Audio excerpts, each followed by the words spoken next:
Moving on to ordinance number 2023-0-10. Ms. Sutherland, will you please read it into the record? Ordinance number 2023-0-10, an ordinance of the City Council of the City of Centennial, Colorado, amending Chapter 12 of the Municipal Code, the Land Development Code, concerning recreation and amusement, pickleball, and pickleball courts, and declaring an emergency. Very good. With that, we're going to go ahead and ask Mr. Widener to make a few comments regarding the title and scope of the ordinance. Thank you, Mayor. As you note, the ordinance is an emergency ordinance. I wanted to take the time to explain and put this issue to rest, if you will, that emergency ordinances are very commonplace in local government, and they're specifically authorized by state law. It's a common misunderstanding that an emergency ordinance can only be used for natural disasters, like earthquakes, tornadoes. That's not the case. An emergency ordinance can be used when the local government decides that the immediate effectiveness of the ordinance is needed to protect the health, safety, and welfare of the public. What constitutes an emergency is up to the legislative discretion of the City Council.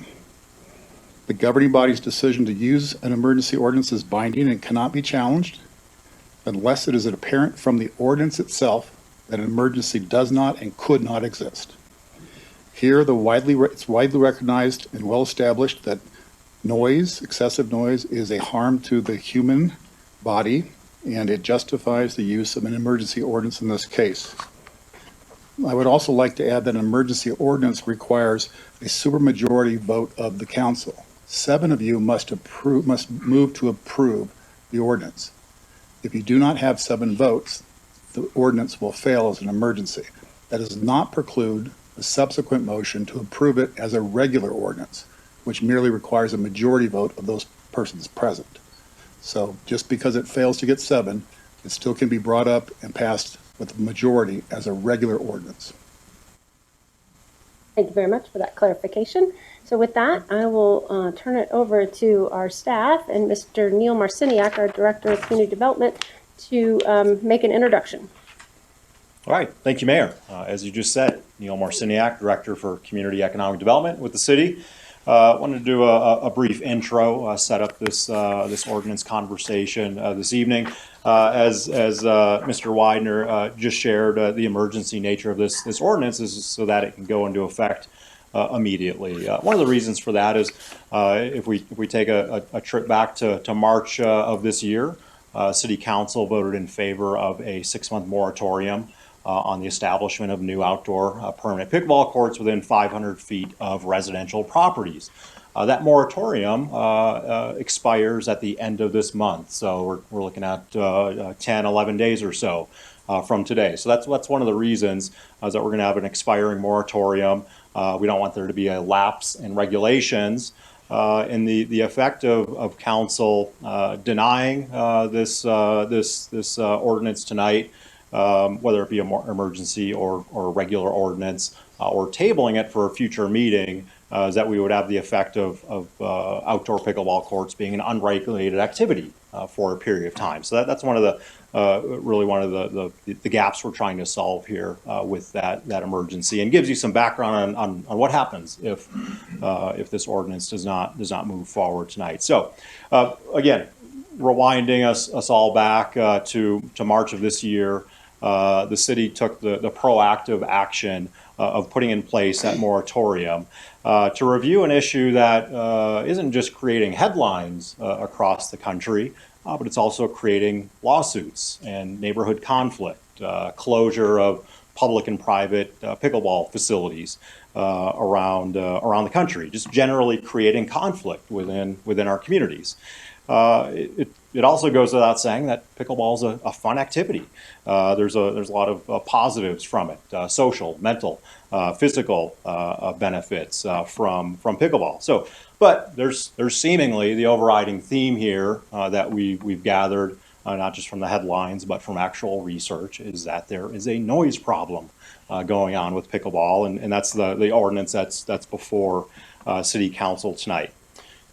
Staff's approach on this ordinance, and as we had discussions with City Council over the months as we developed this, we wanted to take a balanced approach on the establishment and even seeing if there was a need for regulations. That we wanted to base it in information and science, if you will. We also wanted to balance that with our values as a community, where neighborhoods matter, and as the legislative declaration in our Centennial Municipal Code says, that protection of the home is of the highest importance. So we do have a balance here, but we've placed a little extra weight on the side of our residents and their homes.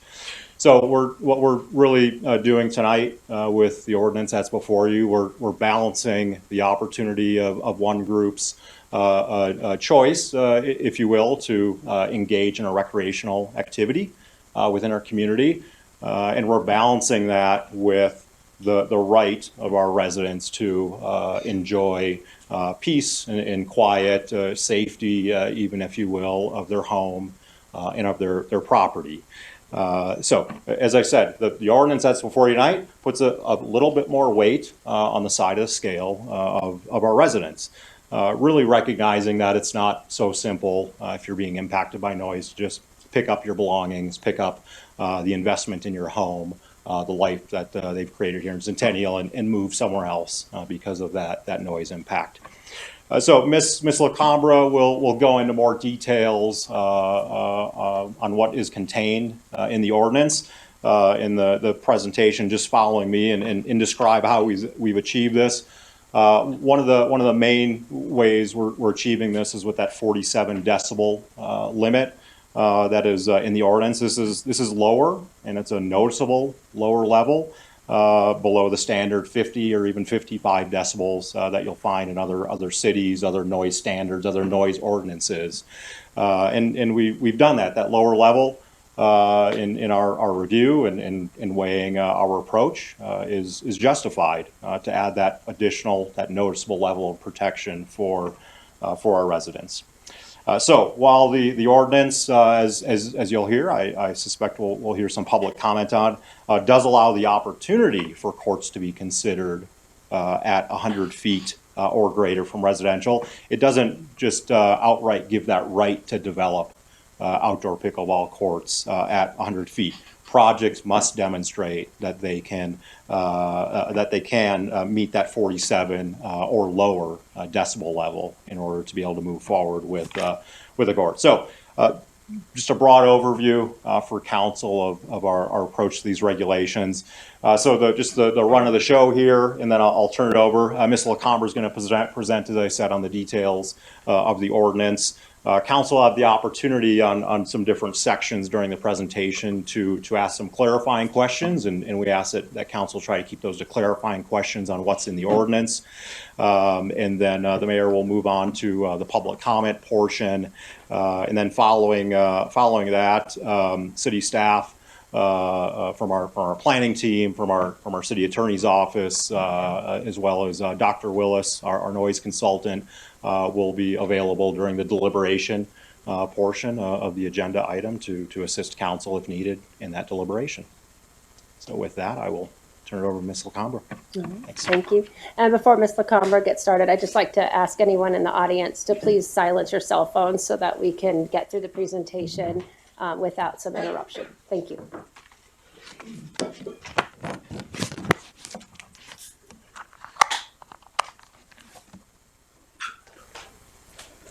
Thank you, Mr. Marciniak. Good evening, Mayor Pico, members of council. As Mr. Marciniak said, my name is Jess Lacambra. I am a planner with the City of Centennial. And this public hearing is for consideration of approval regarding the proposed pickleball amendments under ordinance number 2023-0-10.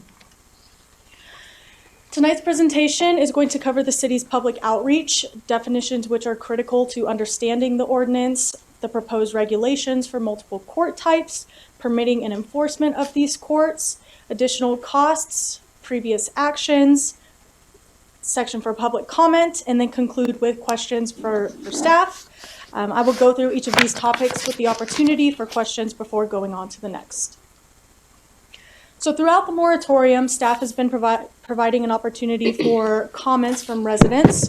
There is a pickleball page on the city's website that kept the public up to date with where the city was throughout this process. There was also a month-long period on that website which accepted comments and staff monitored. Those are included in the second attachment of this staff reports packet.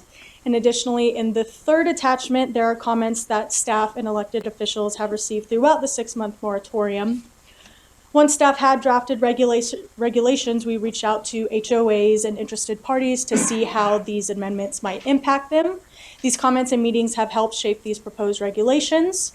There's also an additional printout of many emails that have come through from the public that was sent to the mayor or other council members once the packet was finalized, so those have also been compiled and part of the public record.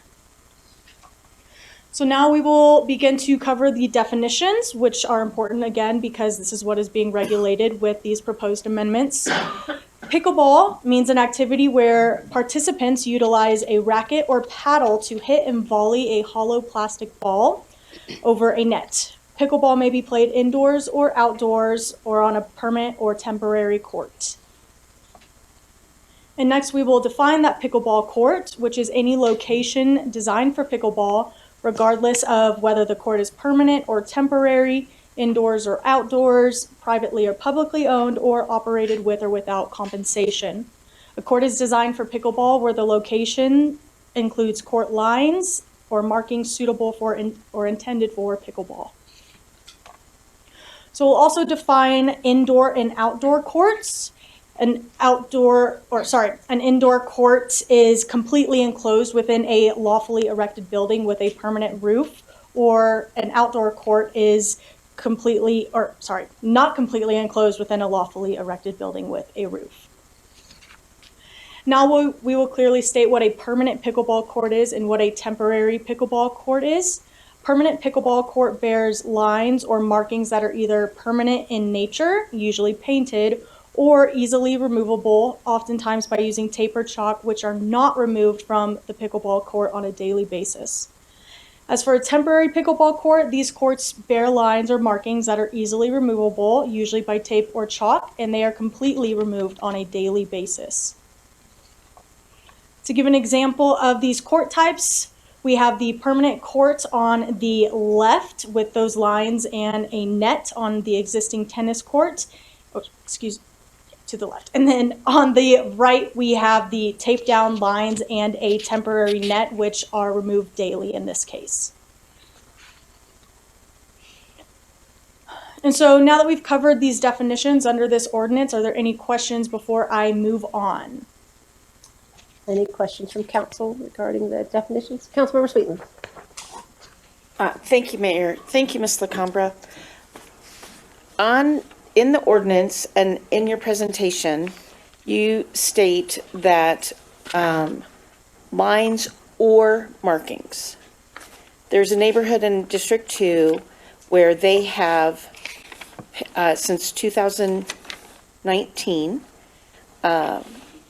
put down permanent markers, but they tape the lines on a daily basis so that their tennis team can still play.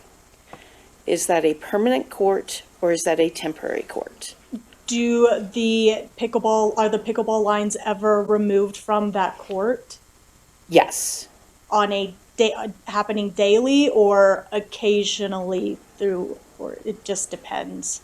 I don't know how often the tape is removed. I just know that they professionally paid somebody to put markings. And in your presentation in the ordinance, it does say or markings. So I just want to make sure that we understand exactly what that It would entails. be, in this case, either or, whether it's taped down or it's chalk that is marked down. But ultimately, if they are coming up daily, that is temporary. But if they are left for longer than that period of time, that would be permanent. So I'm assuming your markings is like, they must have corners? They have everything marked, professionally marked from 2000, either 18 or 19. Let me look. So it's easy to put down. So that they can do, and so they have the markings on the dimensions are corners marked. and the kitchen marked out, but then they have to then do the lines. But you can't see those lines unless they're actually down. The markings are just there for those dimensions. Yes, and it was in the fall of 2018 is when they professionally paid to have somebody put those markings on the court. So I would say if those markings are not visible there on the court and it's not having that permanent nature, then that, in this case, it would still be considered temporary once those lines come in and should be removed daily, then that would be temporary. But if I'm hearing you correctly, then the markings are just the points of where the dimension should go for that pickleball court, and they're not necessarily always there. You can't play pickleball without actually having the tape down, correct? Correct. Okay, yes. So then the once the lines are down, that would be temporary, and then assuming those come up, that would be still the temporary nature. If they are not on there, then it sounds like that would just be a tennis court, and you can't see those pickleball markings, as they're just kind of like an indent, like a section to show where a line will go. Okay. Thank you very much. I really appreciate it. Thank you. Any other questions? Okay, continue, please. Thank you. All right, so let's begin to cover the proposed regulations. I will start with requirements for all outdoor pickleball courts, regardless if they are permanent or temporary. The noise standard, hours of operation, and lighting are the same for both of these types of courts. And I will go over these requirements in detail in the next few slides before going over the difference in requirements between the permanent and temporary outdoor courts. These do not apply to indoor courts or outdoor courts that are more than 600 feet from residentially zoned or used property, or informal play of pickleball on a surface without lines or markings. So we have the noise standard that outdoor pickleball courts shall not produce a noise more than 47 decibels at the nearest property line. Because Centennial's noise regulation in section 10-12-10 of the municipal code declares that protection and preservation of the home is of the highest importance, and because 3 decibels of sound is just noticeable, we are proposing the 47 decibel limit for sound produced by any outdoor pickleball courts within 600 feet of residential.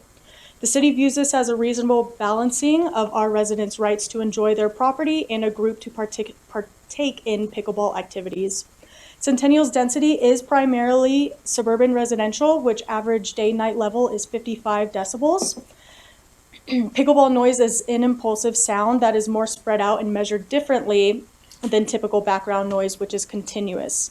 Time of day adjustments have been considered, which for evening and daytime weekend receives a 5 decibel difference, while nighttime has a 10 decibel difference, as these are the most noise sensitive times of the day.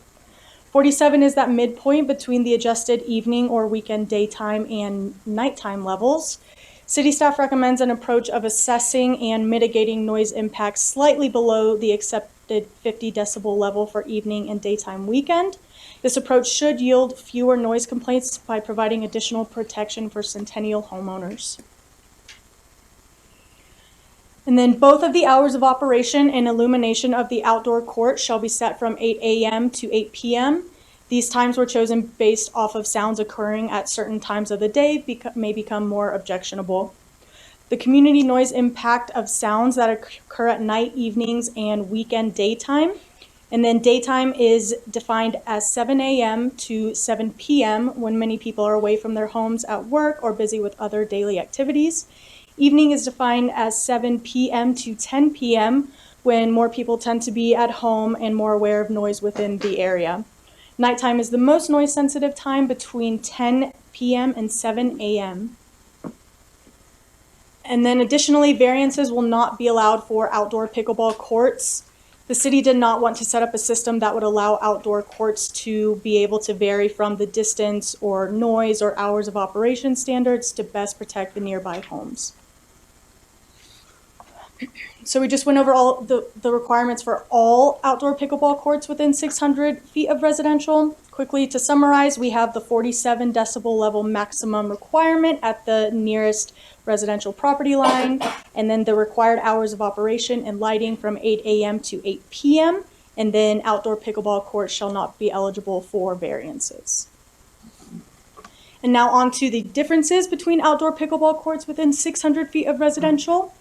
These are based on if the courts are permanent or temporary. Those differences are the prohibited location of these courts, if a city permit will be required, if a noise impact assessment will be required, and if noise mitigation or noise barriers would be required. I'll go into each of these in detail again in the next few slides, first beginning with permanent outdoor pickleball court requirements. So as a reminder, this is a pickleball court that bears lines or markings which are either permanent or in nature or easily removable lines or markings that are not removed from the pickleball court on a daily basis. Permanent outdoor pickleball courts within 100 feet will not be permitted. Between 100 feet and 600 feet from residential may be permitted with a city-issued permit. A noise impact assessment will be required, and based on that noise impact assessment results, noise mitigation may be required to meet the 47 decibel level maximum for outdoor pickleball courts. Permanent outdoor pickleball courts greater than 600 feet from residential are permitted without a permit, without noise impact assessments, or without noise mitigation. And then for measuring the distance between the outdoor courts and the homes, it shall be a straight line without consideration of topography, any intervening structures, or landscaping. And that point of measurement will be from the exterior pickleball court line that is closest to the residentially zoned or used property line.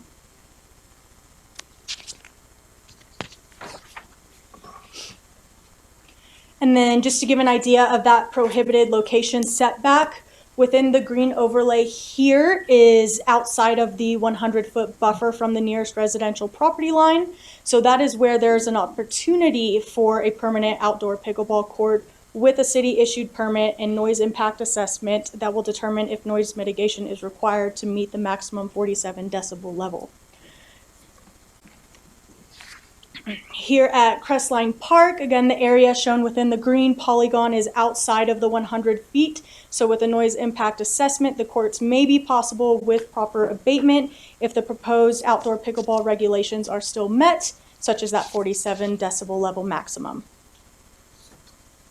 And then again, this is showing the 100-foot buffer from the nearest residential properties. This is at Lifetime Fitness, where that green polygon is, or that green overlay is, where there's an opportunity to demonstrate that a permanent outdoor pickleball court could be allowed with a permit that includes the noise impact assessment that confirms that the decibel level does not exceed 47 at the nearest residential property line, and noise mitigation may be required to confirm that decibel level. Again, the hours of operation and lighting standards would still be limited to 8 a.m. to 8 p.m. Shown here is the entire city of Centennial with the 600-foot buffer. That black line is the city's boundary, and the green marks along the map are existing tennis courts within Centennial. Any of the area that falls within the red line and that white overlay is within the 600 feet buffer from residential. So as you can tell, most, if not all, existing tennis courts are within 600 feet of residential. So any proposed tennis court that would want to be converted to a pickleball court would likely need that city-issued permit with the noise impact assessment and possibly mitigation.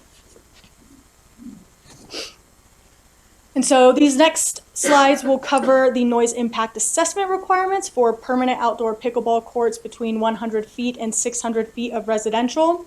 It shall be performed by an acoustical engineer to confirm the decibel level will not exceed 47 at the nearest property line while considering impacts of environmental factors such as topography, sightlines to residential, or reflected surfaces. Decibel level measurement shall not be conducted with averaging techniques such as equivalent continuous, because that does not fully capture this specific highly impulsive sound type. Measurement procedures shall be done with the adjusted sound exposure level in accordance with nationally accepted standards for this noise type. And so when the decibel levels are being measured for the noise impact assessment, they will need to be taken at grade level of the residential property line and consider structures with multiple stories, whether they are existing or likely to exist in the future. These points of measurements will also apply to enforcement. And now these next two slides will cover noise barrier requirements for permanent outdoor pickleball courts. The noise impact assessment will determine if noise barriers will need to be installed to meet the maximum 47 decibel level at the nearest residential property line. The noise barrier shall be a sound wall or fence cover with a minimum sound transmission class of 20 and not have any penetrations that exceed 1% of the noise barrier. Additionally, the noise barrier shall not have any gaps between the bottom of the barrier and the court surface or between different barrier sections, and the minimum height shall be 10 feet. So that wraps up the requirements for the specific regulations for permanent outdoor pickleball courts. To summarize, we have the prohibited location within 100 feet of residential, and then permanent outdoor pickleball courts that fall within 100 feet to 600 feet of residential will have to have that city-issued permit, a completed noise impact assessment, and noise barrier if necessary to meet the 47 decibel level. And then the hours of operation and lighting are still limited to 8 a.m. to 8 p.m.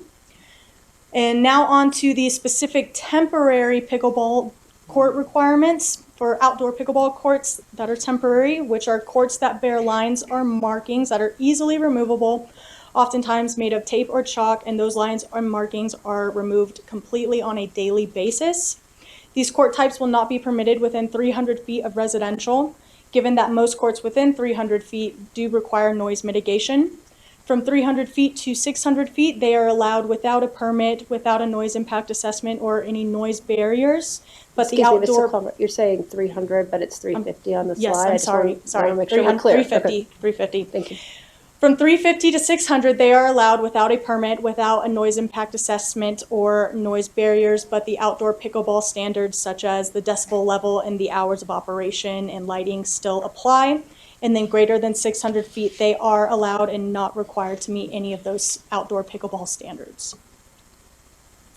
So shown here is the entire map of Centennial, again with a 350 buffer from residential. So shown within the white overlay in that red line is where temporary outdoor pickleball courts would not be permitted. The green marks are still the existing tennis courts within Centennial. And generally where the buffer is not reaching is existing open space, golf courses, or the center of Centennial, which is primarily office or commercial uses. And so those are the standards proposed for temporary outdoor pickleball courts. To summarize, they have to have the pickleball markings, but they are removed on a daily basis. These court types are not allowed within 350 feet of residential, and then between 350 feet to 600, they are allowed without a permit and providing a noise impact assessment, but they must meet the general outdoor pickleball court requirements, which again is that 47 level maximum, decibel level maximum at the nearest property line, and the hours of operation and lighting requirements from 8 a.m. to 8 p.m. And last, we have pre-existing outdoor pickleball court requirements. They are still subject to the outdoor pickleball court standards with the exception of the distance requirement. And so these courts will need to prove that they were opened and in operation prior to the moratorium. They will still be required to meet the 47 decibel level maximum at the nearest property line, along with the hours of operation and lighting requirements. However, if there is substantial evidence that the courts are not in compliance, they will then be required to obtain a city permit and provide that noise impact assessment, which could possibly determine that noise mitigation would be required at these courts. Again, and then any expansion to these pre-existing courts would also trigger the need for a permit or a noise impact assessment. Again, these courts are exempt from the prohibited location requirement as they were lawfully constructed prior to the moratorium. And that concludes the section on the proposed regulation for the different court types. Are there any questions before I continue on to the next topic of permitting and enforcement? Councilmember Moon has a question. Oh dear, a little board lit. Ms. Lacambra, thank you for your presentation this evening. Hope you can hear me. I'm a little hoarse. I've got a couple of questions. Can you tell us why there is no pre-existing condition for temporary courts that may have been in force or been in play before the date of the moratorium? So for the existing courts, we have evidence that they have been in operation or can have evidence that they have been in operation. With temporary courts, it would be kind of difficult to really pinpoint when those were established beforehand. So at this time, only temporary or that pre-existing component is only for any permanent courts, as that's what we've been made aware of. So because, let me make sure I'm understanding this correctly. Because we can't establish a date for a temporary court, then we will not be making an exception as pre-existing. Councilmember, if I may, so the reason we did not include a exemption for temporary courts is, for example, you could say I played on that court temporarily 3 years ago, prior to March 20th, 2023. So that threshold for meeting it would be difficult to understand which temporary courts we created an exception for versus you played last week, you played once in the last 5 years. That would be difficult to make an assessment on the pre-existing nature of a temporary activity. Okay, I'll accept that explanation.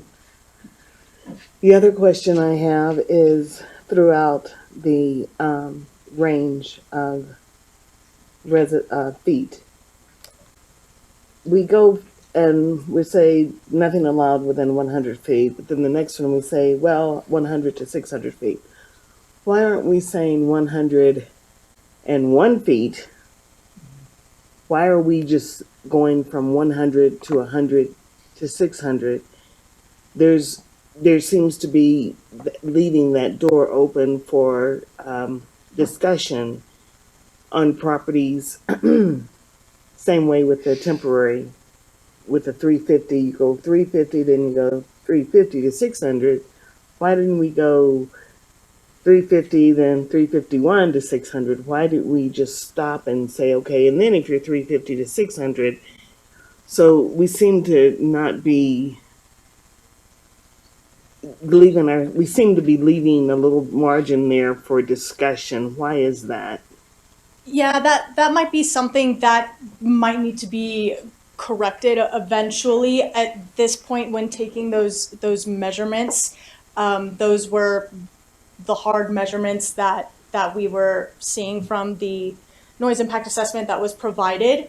Do you want to answer more on this, Mr. Gratis? Yes, so for the purposes of this evening's presentation, to have to keep repeating up to more than got a little bit complicated. So for the ease of the presentation this evening, we wanted to split it into 0 to 100, 100 to 600, 600 and beyond. The ordinance is very clear and does lay out whether or not it is up to 100 feet or it is something beyond. So that has been clarified. We did think about that as well when we were drafting the ordinance for presentation, but that has been clarified in the code, and it is clear of when it is permitted and when it is not permitted. All right, thank you. Councilmember Sutherland.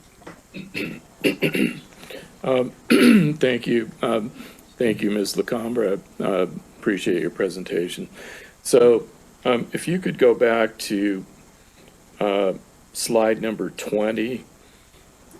This is under the permanent courts section. So I have a question about the buffer on the property line. My understanding is that for setbacks for permanent courts, the ordinance as proposed would allow a permanent court within 100 feet of the residential property line, 100 feet from the facility and the courts. Am I correct on that? When you say 100 feet from the facility and the courts? From the courts, let's just say. I see here on your example, it looks as though there might be courts in your green overlay on the right side, and you have the 100-foot marker, which shows the distance between your red line and, is that the front property line? So this, within the green, you can see the parcels a little bit, but with that black line. So the parcel to the north is also Lifetime as well, and there's existing tennis courts there on the north northeast side, and then down to the south a little bit, just barely touching the buffer, is an existing athletic field. And so anywhere within the green shown here has the potential to have an outdoor pickleball court that is permanent, but it would still have to prove with a noise impact assessment through a city issued permit that it's not exceeding the 47 decibel level requirement at the nearest property lines. So Okay. it's the opportunity, but it's not outright allowed without. That helps. My next question is concerning the requirements for the applications for permanent pickleball courts. There's the noise impact assessment required. I've had many questions over the last couple of weeks about who pays for the noise impact assessment. Is it the applicant for the permit? Yes, so the applicant would commission a professional to do that noise impact assessment. Further in my presentation, there's some breakdowns of different fees for the city side versus applicant side that I'll touch on, and how that will kind of look. But yes, it would be the applicant to provide that. Okay, I'll save further questions on that for later in the presentation. Thank you. Thank you. Councilmember Alston. Thank you, Mayor. If we could go back to slide 31. And along the lines of Councilmember Sutherland and talking about the fees, if someone has a complaint regarding the pre-existing outdoor pickleball courts, who's responsible for those application fees to have that assessment done? If it were at that point where they would have to be required to pull a permit for the city? If a resident has a complaint about the pre-existing pickleball court noise level, and they need to prove that the lowest noise level is above 47 decibels, who's responsible for paying for that fee? Yes, so that would come down through code enforcement, and then it would be the city that would go out and have to take those proper noise assessments of the decibel level to properly measure it for the pickleball court. So if a resident had a complaint, the city would pay for the noise level study? If a resident had a credible complaint, we would go out there and investigate, and based off of investigations, likely have to commission a professional to take those decibel level measurements. Mr. Grant. Mr. Gratis. Yes, as Ms. Lacambra is correct, there are frankly two ways. If a resident, adjacent residence, some other entity believes that the noise is exceeding the limit as outlined in the ordinance, they, like any other citizen, have the right to procure their own study, much like we do in other disputes that may come up from time to time. Residents will maybe do some research initially on their own with the assistance, in this case, potentially, most likely, with a professional.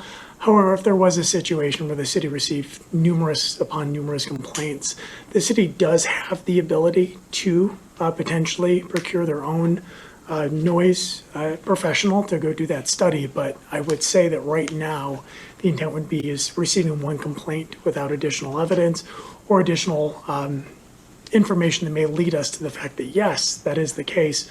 Most likely the city would not begin doing an assessment simply because there was one complaint. Thank you. That is what I needed to make sure that was clarified, that the complaint alone does not start the investigation, but if they did pay for the study, then that would be proper documentation. So thank you. And Councilmember Speetland. Thank you, Mayor. Thank you, Ms. Lacambra. You're doing a great job. Can you go back to slide 20 for me, please? One of the things that you just talked about in this section is the noise barrier or noise wall. We're talking a lot about the 100 feet to property line, but the noise wall that could be up to, or has to be at least 10 feet, if not higher, where is that going to be in relation to the courts being 100 feet from the property line? I believe that once that noise impact assessment is received from the professional acoustical engineer, they will also be making recommendations. So whether that is obviously not directly at the edge of the pickleball court line, but if that were to have to be a little bit further into that buffer, if that is what would take to meet that 47 decibel level requirement and all other setbacks or zone district requirements are being met, I believe that that is the intent of that, to not that's not where the pickleball court starts with the noise barrier. Okay, so in the noise assessment impact study that we got, one of the things that was mentioned in that, and I have the page written down, but basically with the noise barrier wall, that it's actually was suggested to have egress, and so it'd be 2 walls. So are you saying that those 2 walls will be within that 100, or the 2 walls could be outside of that 100? I believe it would be a possibility for either, as long as that 47 decibel measurement is not exceeding at that nearest residential property line. So whatever it would take, whether the position had to be within that 100-foot buffer, if that is what it took, then yes, or if it had to be further out to create even more of a buffer, then yes. But ultimately, meeting that decibel level requirement is the most important in this case. But at least the pickleball lines themselves will not be 100 feet within 100 feet of residential. Okay, but the wall could be less than 100 feet of the residential property line. It's a possibility, yes. As the ordinance is written today, that could be a possibility. Yes. Okay, thank you. Any other questions? All right, please continue.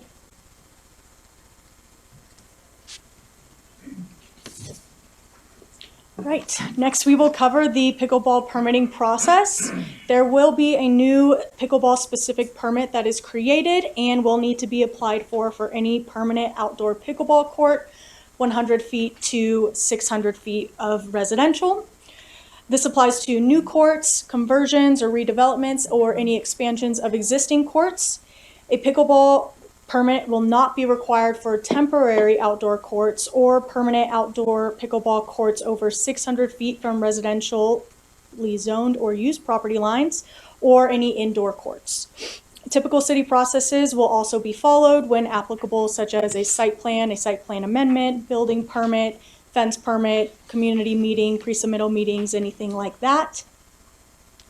And then for the review of the pickleball permit, we will require the completed noise impact assessment, a detailed site plan, the lighting and fencing that is proposed, if any, and then information on how courts will be maintained and operated, as well as a required paid fee. Review and enforcement of these pickleball permits in court shall be done by the city or a third-party reviewer when necessary. This might be for the noise impact assessment itself or for properly measuring the decibels or of the outdoor pickleball courts. There will be a presumption that a permanent outdoor pickleball court, which is operated in full compliance with a city-issued pickleball court permit, does not produce noise in excess of the requirements. If there is sufficient and credible evidence that a permitted court is operating out of compliance, the city or a third party can then investigate. And then any questions on permitting and enforcement before going on to estimated costs? Councilmember Mauer. Thank you for coming before us tonight and giving us this information. So I'm looking at this as far as like when we have a permit come through to the city, sometimes there's a back and forth on that. So you get the analysis, and then you get a plan, and then the city will go out. And does that come from your department, or will that come from the code enforcement department? Likely both. A lot of that comes filtered down through at least planning first or sometimes code enforcement first, just depending on the nature of it. But we are constantly working together on certain items just to be sure that certain aspects of the land development code is being enforced, and that will also be the case in for these pickleball permits. We have sent and been in conversations with code enforcement, letting them know what might be coming, just to see how this would eventually affect them. But ultimately, it's going to be the planners understanding what those requirements are and working with code enforcement to let them know this is or is not what is allowed. And if there was a question, and since you're not the noise analyst in-house, you may become, but today, you'll reach out to like Dr. Willis or something along that nature and have him verify that these requirements have been met. Yes, it's a possibility with a noise impact assessment or enforcement where we would have to pull in that third party because we are not the noise experts. Okay, thank you. Thank you, Mayor. Thank you. And Councilmember Moon. Thank you, Mayor. I just have a question on slide 33. I didn't quite follow you. On the pickleball permitting, did you say, or did I understand, I may have misunderstood, that temporary courts would not need permit? That is correct. And why are we doing that? So with temporary courts, we have the setback that is required for 350 feet. Based off of the city's noise study that we had done, courts within 350 feet of residential do require sometimes extensive or require noise abatement of some sorts. So we are not asking for that with these temporary courts because it's likely not going to happen because they are temporary. So we wouldn't be requiring to go through the noise impact assessment or getting that permit just because we're not anticipating having any noise mitigation going up. They would still just need to meet that 47 decibel level requirement. So we heard from a council member earlier that they have temporary pickleball courts that have been in place since approximately 2018, 2019. So that's quite a few years that these have been in place. So we're saying to our residents, as this ordinance is now, that if they want to erect a temporary pickleball court, and it's with more than 350 feet from a residence and it meets the 47, they can do that without a permit. Correct. I just failed to understand the logic of it. So the permit is required because we would be looking more into that because with the 100 to 600 buffer for permanent outdoor pickleball courts, we're providing still that opportunity for certain courts that fall within getting between the different setbacks here, but in this case between the 100 and 350, which is that difference between the temporary and the permanent. But ultimately, we would be allowing permanent the opportunity, or in this case, possibly temporary to maybe become permanent if that were something that they wanted to go through. But just based off of, it's likely that noise mitigation would be needed within 300 feet of residential, and we're just not anticipating these temporary courts to go through that. Yeah, thank you, Ms. Lacambra. So, Councilmember Moon, we can get into this in more detail during the deliberation, a part of this item. But basically, we're making a judgment call there. Courts within 350 feet of residential often require mitigation. Since a temporary court by nature, it's going to be used temporarily. You're not going to be building mitigation with that. If you're going to build mitigation, you'd probably just make it a permanent court. So we're making a judgment call there where these courts are going to be used, likely less often than a permanent court, but we're going to push them out further than where a permanent court is allowed. It should yield fewer noise complaints at that distance. So it's a trade-off of not having to invest a lot in that temporary pickleball infrastructure, but pushing it further away from residential. We'll discuss it more in Sure. deliberation. Thank you. Councilmember Sutherland. Thank you, Mayor.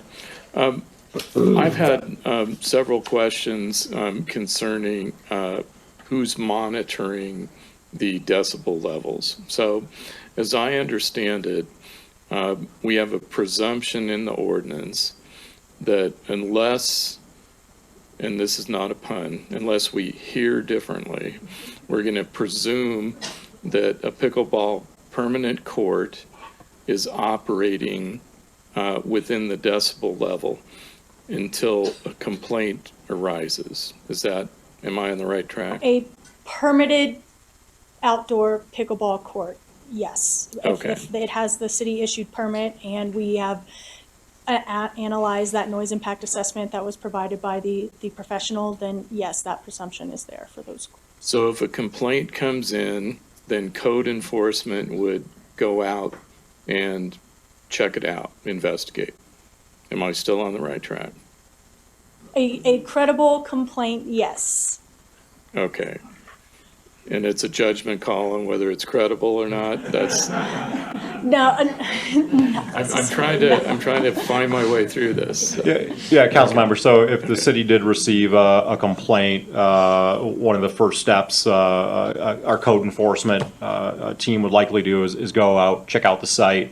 If it's a court that has mitigation, the noise barriers on the fence, they could go out there and if you see one of those barriers flapping in the wind, it's not secured. You've got noise that's able to come through there. That could be as simple of a fix as it is. Now, if we go out there and the investigation yields that, based on the site plan, based on the noise mitigation plan, based on the permit that the city issued, that things look in order, we're gonna say we presume this is still functioning as designed, especially if it's maybe 6 months after it's been built or a few years after it's been built.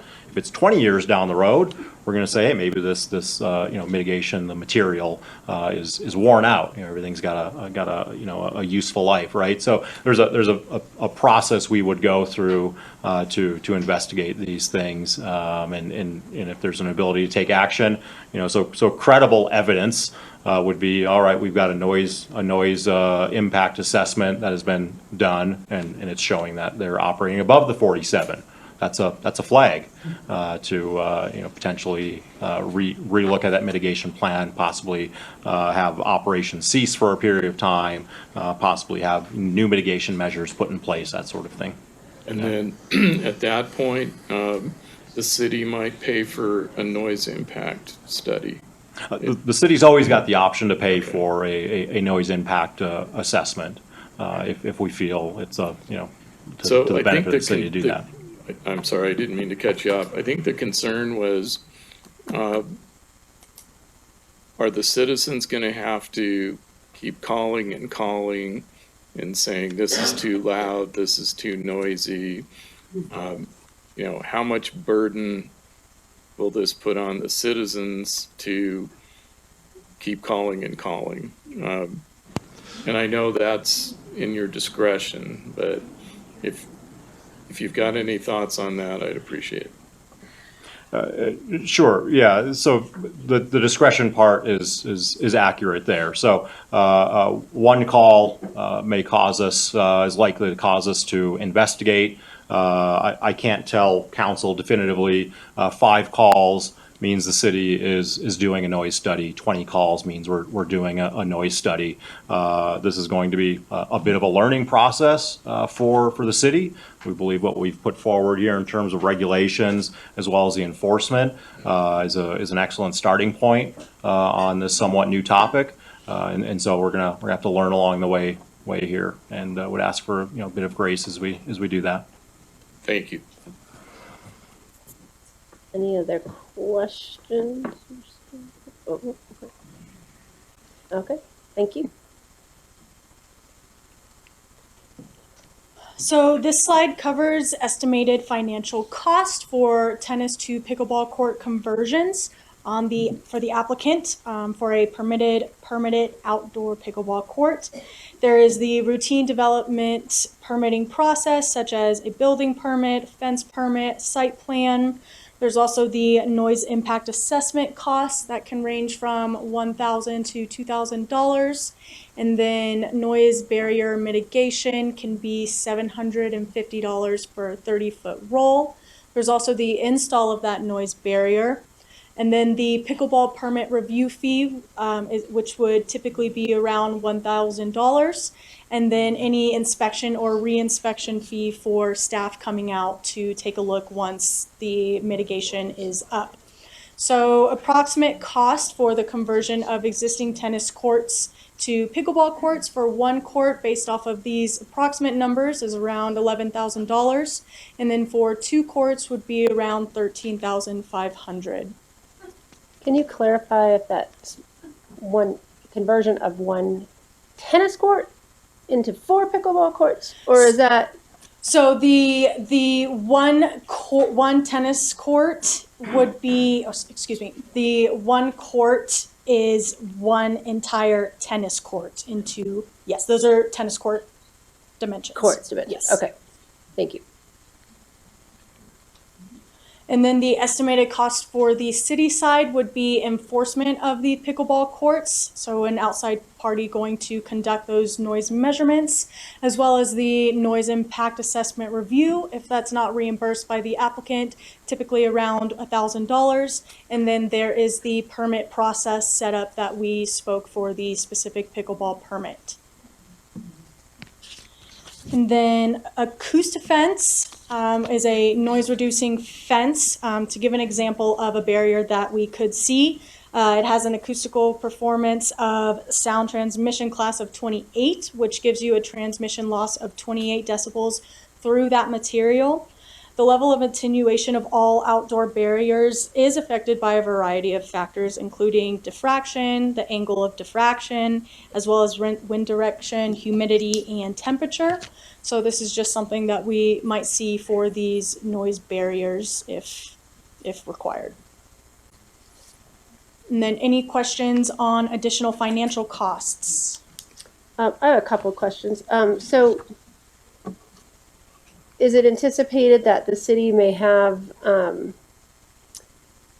a list of like pre-approved sound engineer firms that would be, that one, we would know that do good work, and two, that, you know, may be able to, you know, understand that they're a preferred vendor, you know, in the city, and, you know, be able to maybe work more with citizens or whatever, depending on how often we have requests? Yes, I think as we get down the road, if these were to go into effect and as we see more coming in and have more experience working with other third parties, or even more experience taking a look at these noise impact assessments and saying, this usually works for this specific distance, but that would be what the city's ideal for it is, to have not necessarily someone on call, but a go-to professional to basically assess any noise assessment or the enforcement, to gather the correct decibel levels, because it's not as simple as pulling out a noise meter. It's a lot more complicated to measure this specific sound type.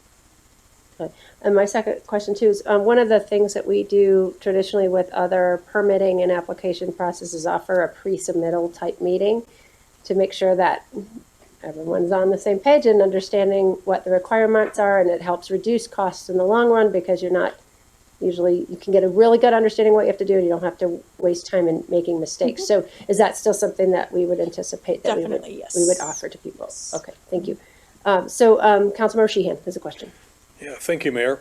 On this slide, let's say this. I've got a park, I've got a slab of concrete, might have been a basketball court, who knows, and I want to put a pickleball court or two on that. Are these the kind of costs I would expect for that kind of repurposing? Approximately, yes. For the one court is for the entire tennis court, so you could fit 2 pickleball courts on there.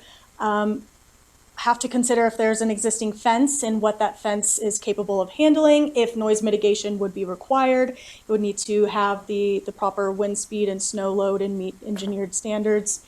But yes, this is typically what you would be looking at on top of, regardless of putting in the new pickleball court itself. for a conversion. Okay, great, thank you. And Councilmember Holt, please. Thank you, Mayor. Thank you for your presentation, Ms. Lacambra. So with the sound barrier, the acoustic block, are there different thicknesses of this depending on, if you want to mitigate from 100 feet to say 300 feet to 500 feet to whatever, or is it just one size fits all on this one? It's used for multiple uses, a lot in construction. So I can't answer 100% on the thickness of it, but I do know that there are different types under this specific company. It's Acoustifence, Acoustablock, that there's a bit different materials. It's not a one size fits all. All right, very good. And if there happens to be a pickleball noise expert in the house, maybe we can talk about that later on.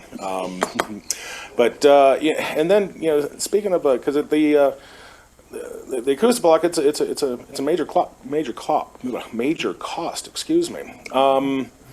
Do we know, and this one might be for the pickleball expert as well, do we have to completely wrap the court around in acoustic block?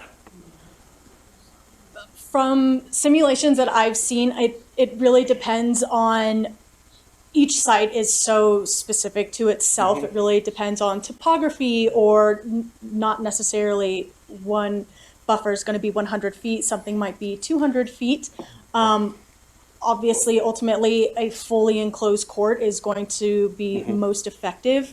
But again, it really just can be a case-by-case basis based off of that noise impact assessment. And then, when I talked to the pickleball expert, just kind of ask the same question on that one. So, all right, very good. Thank you.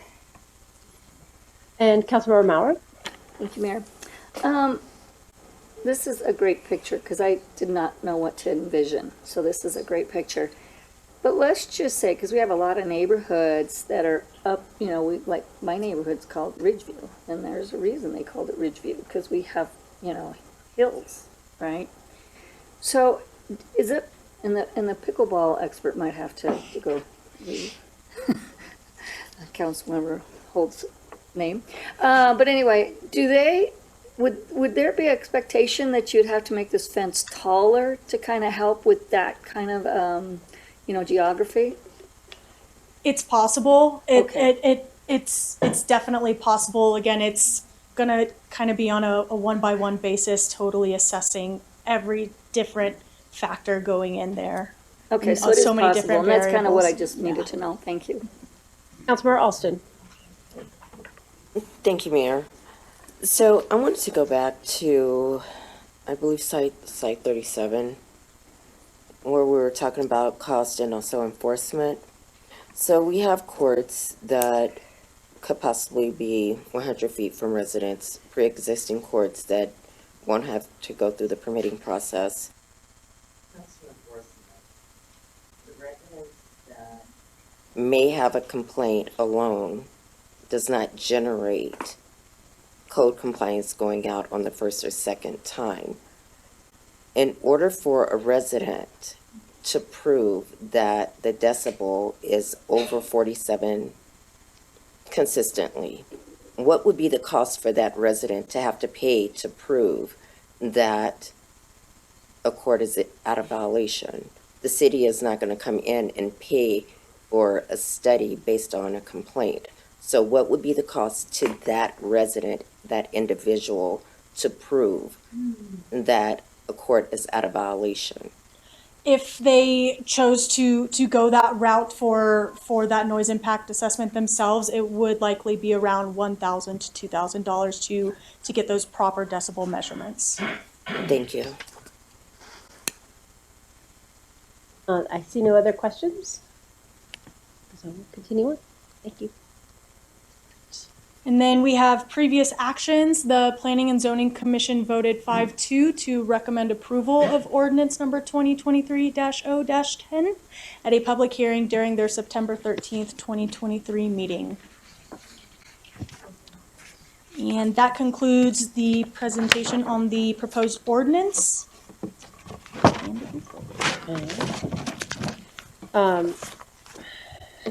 So I'm just gonna check in with council. Do you guys want to quit? Anybody need a break before? Because Ms. Sutherland, how many people do we have signed up for public call? 15 people at the point. That's another hour. I think we should probably take a break. Do you want to take a 5-minute break? Okay, well, we're going to recess for 5 minutes before we start public comment. Thank you.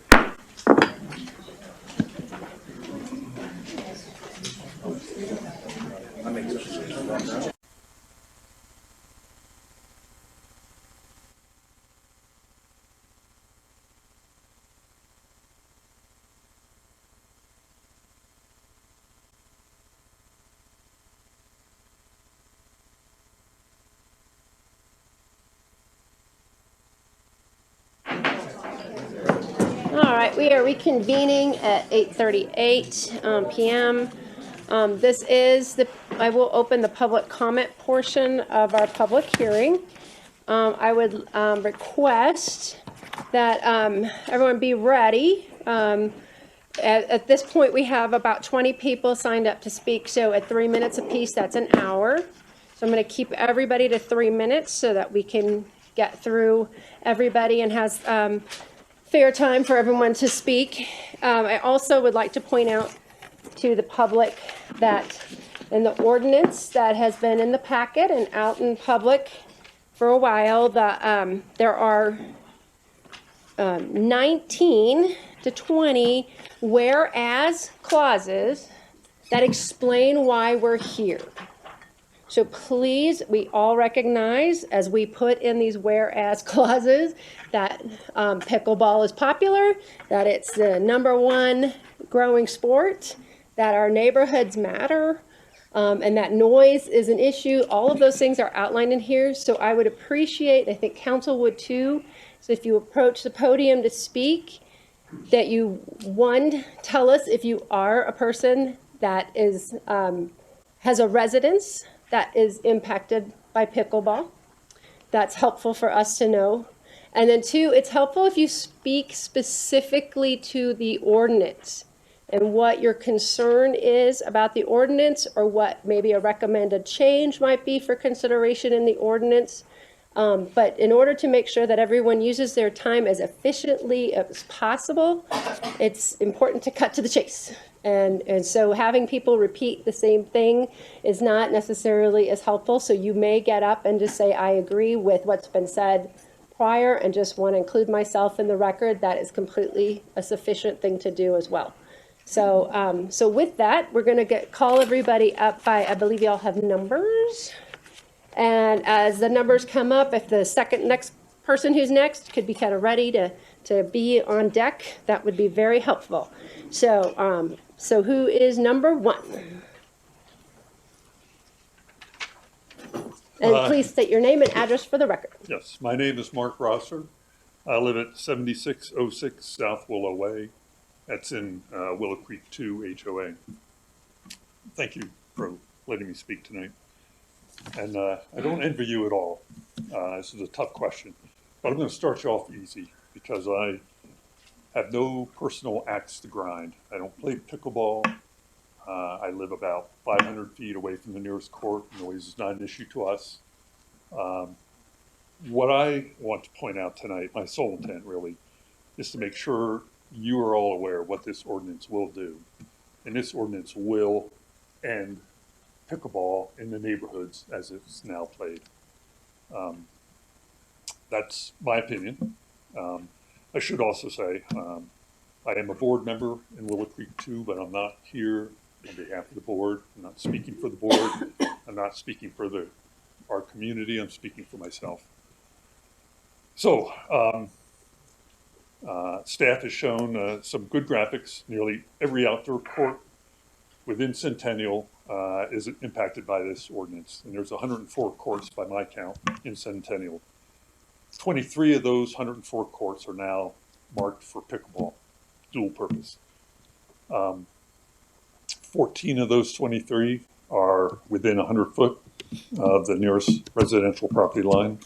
The other 9 are all within 250 feet. So all current pickleball marked courts at Centennial are threatened by this ordinance. the pickleball noise standard, 47 decibels, is that even reasonable? Is it achievable? I've read the Willis study, I've read staff reports, done some study of my own, and I have no idea that that's a reasonable decibel level to set for a noise standard, especially when the daytime, when pickleball is going to be restricted to being played, is 55 decibels. I'm not sure how pickleball can reduce the background, the ambient noise to below 55. In all that I've read that staff has presented, there's no real sense of how effective noise barriers are to reducing the noise to meet the standard. Are there any real life examples that we're aware of? What about the unintended impacts of sound barriers? Reduced air circulation, increased heat index on the courts when people are playing. The neighborhood aesthetics, we have very tight aesthetic codes in our HOA. I don't know how that will fit in. The shadows that will be cast on the court in the wintertime, snow won't melt as readily. And a lot of these impact the tennis players who have traditionally used those courts, still dominate the use of our courts. What do they gain from these changes? It's going to be difficult for them. Thank you very much. Thank you. Appreciate it. Number 2. No, I'm sorry. We do not cheer. We do not clap. And we do not boo. It's not a pep rally. It is a public hearing. Thank you very much. And you may go. Okay. Thank you. My name is Heidi Parrish, and my address is 7875 South Trenton Street. I'm here tonight to support the pickleball community. I love pickleball, and I've been playing mainly in my neighborhood of Willow Creek. I started playing during the COVID pandemic, and I saw people having a great time, so I thought I'd be part of the action. I plugged in, and I found an amazing community of supportive friends. And so I feel there's many health benefits from being outdoors and being active, and most importantly, the involvement with the community. So on a side note, I'm an audiologist, and I know a lot about noise effects on hearing. And according to the American Speech and Language Association, your proposal of 47 dB is absurd to me. When normal conversation is actually 60 dB. Dishwasher noise is 60 dB. A clothes dryer averages 60 dB. Also, on a side note, tennis and pickleball actually had the same average dB count. I think the real gripe here with pickleball seems to be about annoyance. And that's a major slippery slope, I would say, because one could find annoyance in so many other things, like traffic noise, which we experience really badly in Willow Creek, swimming pools, sports teams playing in our park. The list just goes on and on. So I would like to point out a couple things. There are paddles and balls out there that already significantly reduce the noise, and the technology will be here soon that will make it even more quiet. Equipment makes a big difference. Distance makes a big difference. And I hate for all of you to make a rash decision before the industry comes out with other options, because I think there will be. I think blanket ordinances are a bad idea because not all situations are the same. In my HOA community, you rarely see or hear people on the courts, and we don't have lighted courts, so people can't play late. This is very different in comparison to a health club facility with lights that may have multiple courts being used all day and into the night. In closing, we have parks, and people walk their dogs in the park. That could be considered an annoyance to some, especially if the dog's not on a leash.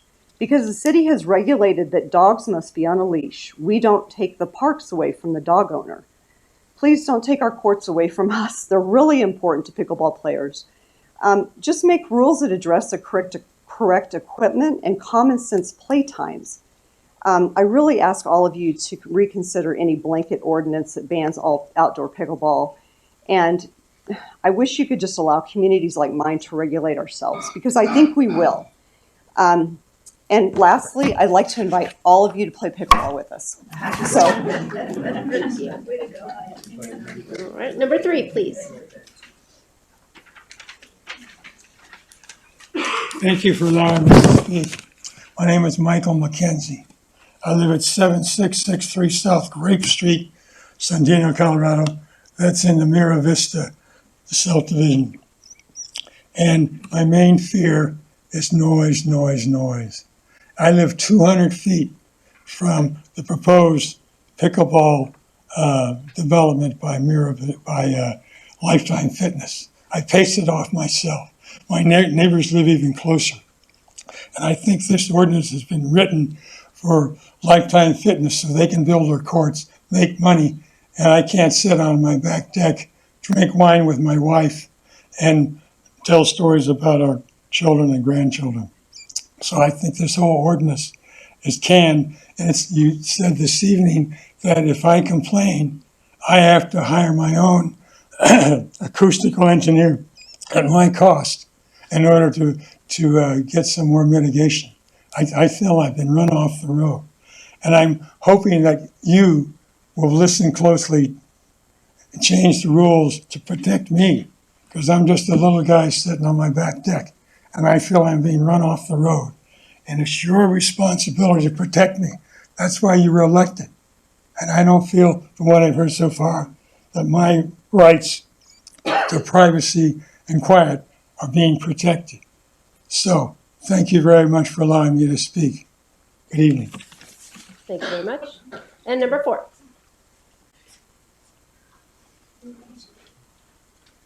Oh, thank you. Hi, I'm Marlene McKenzie. I live at 7663 South Grape Street. Thank you, Honorable Mayor and council members. You have incredible power, and I just want to say that I hope that that power comes to bear on my situation, because I'm the resident in slide number 20 whose house faces Lifetime Fitness, and there is an outdoor area there that is being proposed for pickleball courts.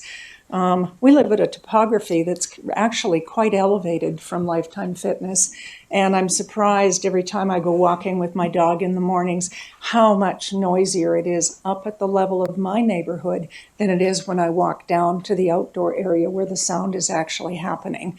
To make matters worse, there is a 2-story cement wall, the east side of the building for Lifetime Fitness, that deflects sound directly right up into our neighborhood of Mira Vista. And so topography really does make a difference. And I'm incredibly concerned about the amount of sound, the quality of life, property values, all the things that can be impacted by noise. So I hope you will use your power to take into consideration those types of needs that are happening for us. Look at slide number 20. It's kind of incredible to think that 100 feet, that's all that's being proposed, and pickleball courts. And did I hear that they're proposing 6 pickleball courts? This is very different than an HOA situation where members of an HOA can make decisions about what they want to happen in their community. We, in places like Mira Vista and Heritage Greens, have absolutely no power about what a corporation is going to do. So we really are counting on you to be our advocates and stick to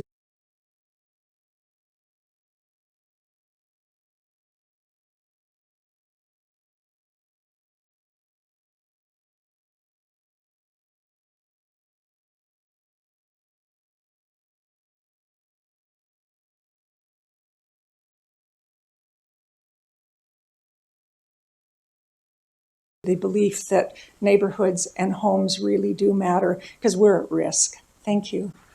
Thank you. And number 5. Oh, sorry. Can I sit down? Sure. Thank you. Thank you. I'm Larry Berliner. I live at 5588 East Mineral Place. I'm in the Heritage Greens subdivision. I'm the president of our HOA, and I'm speaking on behalf of the board of directors of Heritage Greens Association. The board of directors, in support of its residents, opposes the draft ordinance residential setback thresholds as it is currently written, and asks the city to raise the low end number greater than 100 feet to a higher minimum setback figure of at least 350 feet. This is consistent with the minimum setback figure of 350 feet for temporary pickleball courts. I don't see any difference between a temporary court and a permanent court. To me, a pickleball court is a pickleball court is a pickleball court. It just remains unclear why there's a discrepancy in the lowest setback number for the two, especially given commercial permanent courts such as Lifetime Fitness that we're several of our residents about. They'll be used more frequently and they're going to have more courts at that facility. And so if we're talking about a 100-foot setback, to me, I can never ever see how the noise problem is going to go away. I should mention our HOA was never contacted by the city to have any conversations about this. It would have been great if we could have participated as the commission was going along with it. I only learned from our residents who were informed by Lifetime Fitness that they had sort of planned to do this. So many residents in Heritage Greens, along with Mira Vista and other Centennial communities, will be significantly impacted by the lower end number if not changed, as they just sit over 100 feet from the currently proposed outdoor pickleball sites. In addition, the proposed hours, 8 a.m. to 8 p.m., 12 hours a day, 7 days a week, do not permit any days or hours of what I would call peace and quiet for residents from the proven impulsive sound of pickleball. I sort of have to end with a biblical phrase, let my people go. Thank you. Thank you very much. And number 6.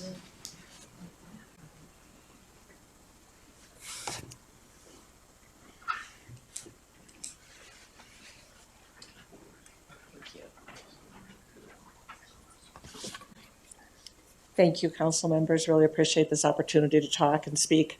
I want to start by stating that I'm Your not. name and address for the record, please. I'm sorry. Sorry. Getting right into my notes. I know. Leanne Kelly, and I live at 7651 South Grape Street in Mira Vista. And we are 120 feet from some proposed courts. So I'm not against pickleball courts by any means. I love working out. I love being outside. I love the activity. We experience it all the time where our house abuts to a large health center right now. But this is really about quality of life, and it's about property values.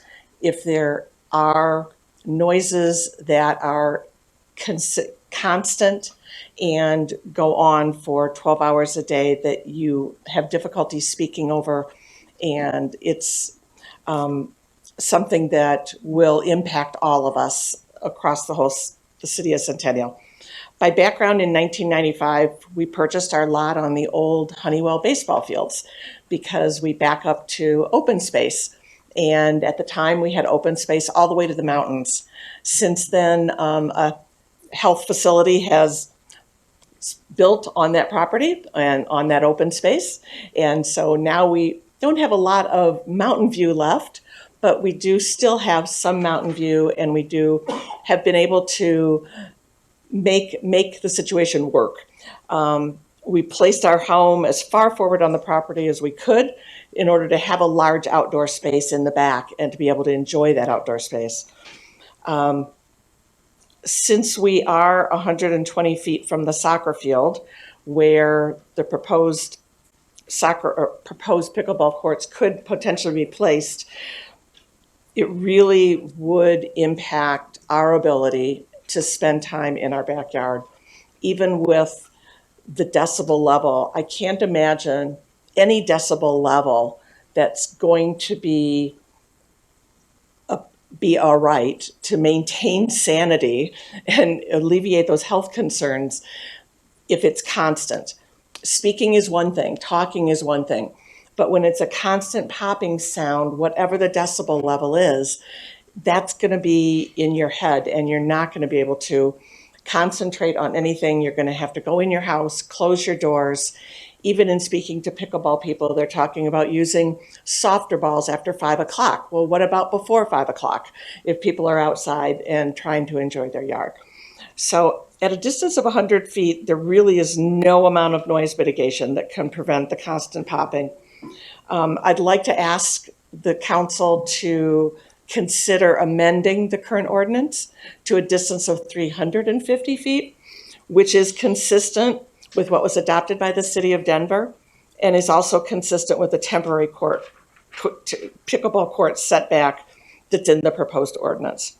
And this would provide for important maintenance of quality of life and the home values in the city of Centennial for all residents. Thank you. Before number 7 comes, Mr. Marciniak, can I ask you to clarify a couple of things just so that everyone knows going forward? One, the term open space was used on property that was never zoned open space. Can you confirm that the properties prior to were zoned commercial and privately owned? Not ever owned by the city, not ever converted to something else? Yeah, that's correct, Mayor. The Lifetime Fitness site, the Comcast, formerly the Honeywell site, obviously Honeywell wasn't operating an open space, a park, light industrial, even heavy industrial at times. That property along Dry Creek between Mira Vista Heritage Greens and Dry Creek for as many decades as we're aware, been zoned some level of commercial, light industrial.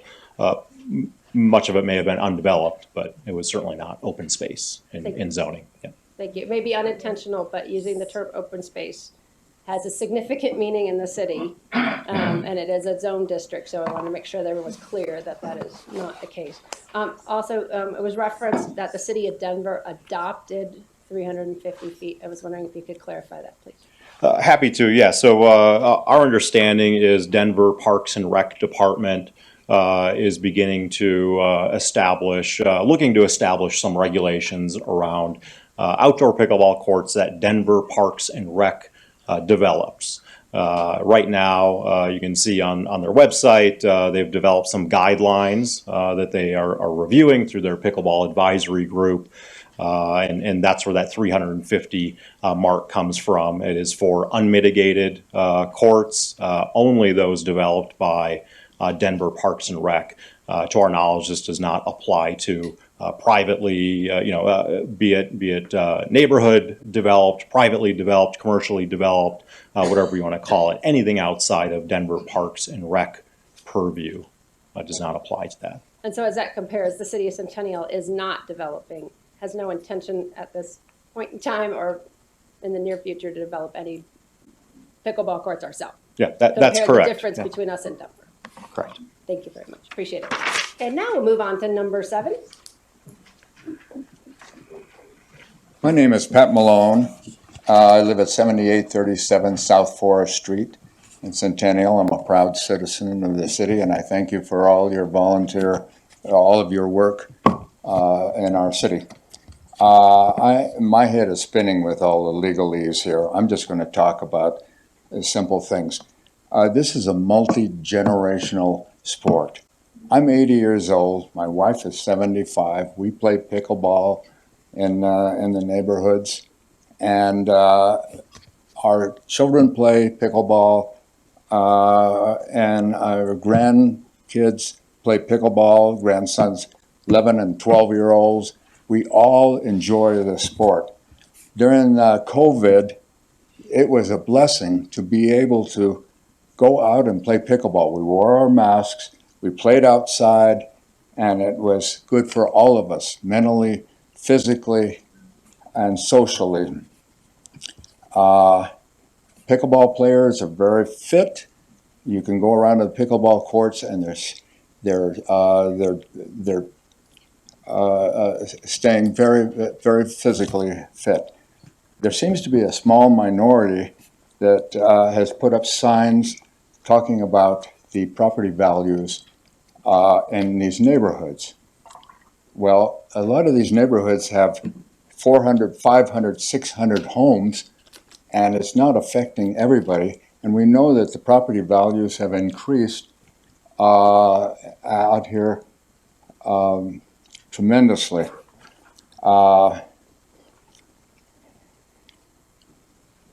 And people are buying and selling homes constantly in these neighborhoods. If they know that it is going to be a gathering place where there's going to be noise, swim meets, baseball fields, and so on, why are they buying these houses? Because these are desirable neighborhoods. But the pickleball is already there. I feel like a solution to this is the 350 feet for new pickleball, grandfather the pickleball courts that are already there, and let us play. Please vote in favor of saving pickleball in Centennial. Thank you very much. Thank you very much. And number 8.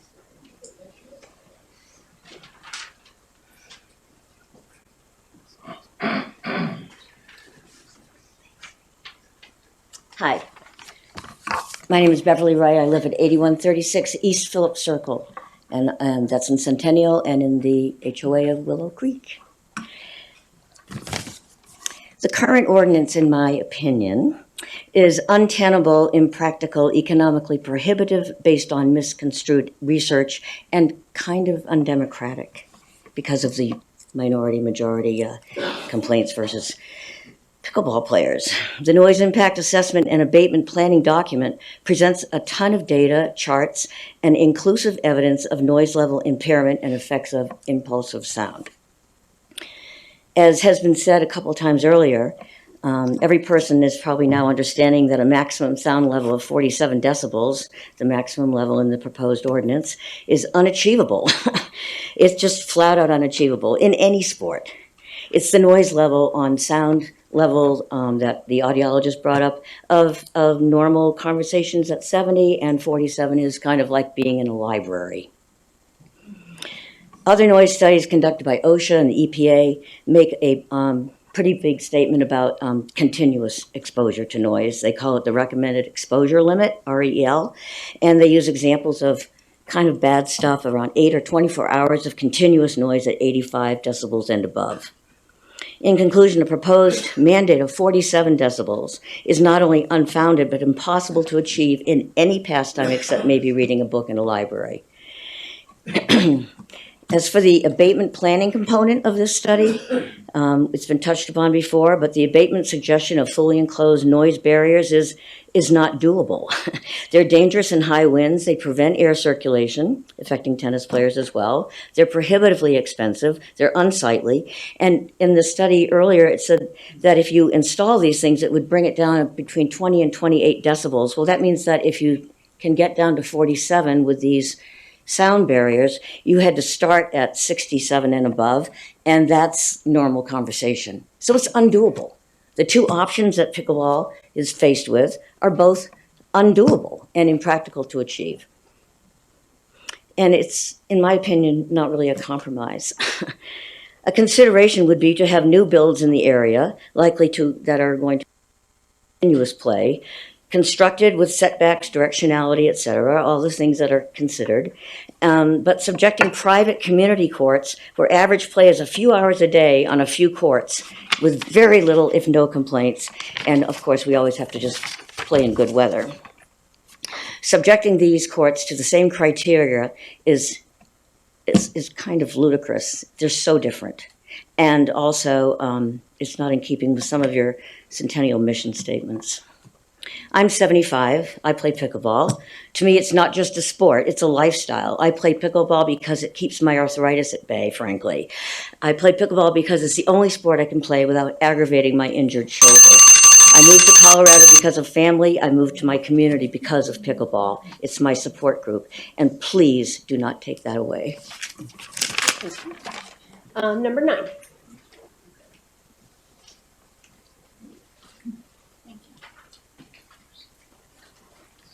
Hi, Lisa Zolli, 7715 South Forest Street, Centennial, Colorado. Heritage Greens, impacted directly by pickleball.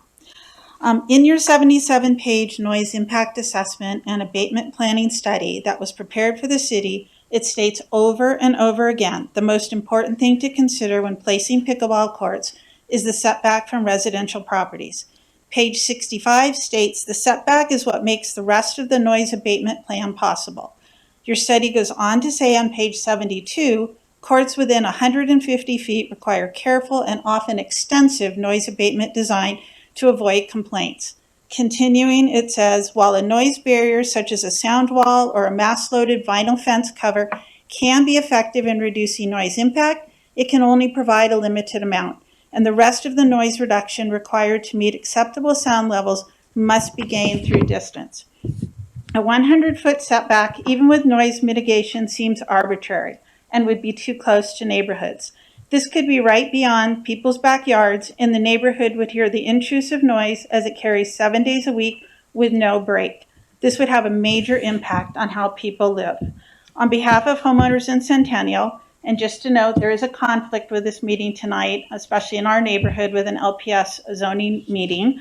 I asked the city to raise the low-end number for the setback for permanent pickleball courts as stated to a minimum of 350 feet with noise mitigation from residential areas.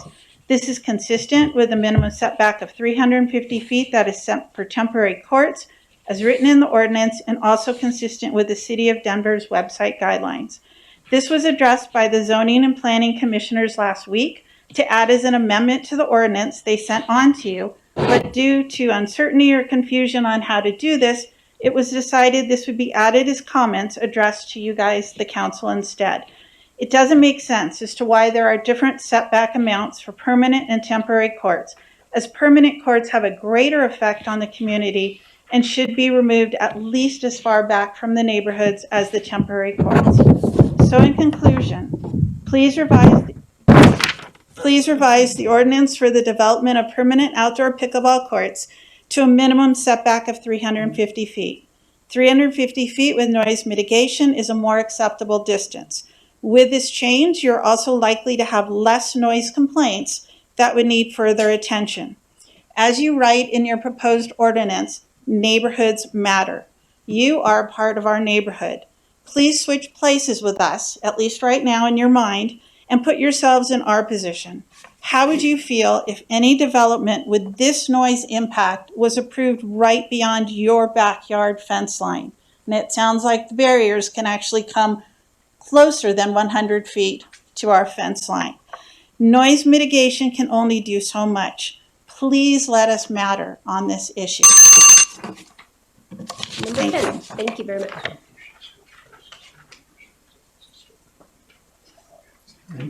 Number 10? Number 10? Yep. Thank you. Carl Derenbach, 7587 South Cynthia Court.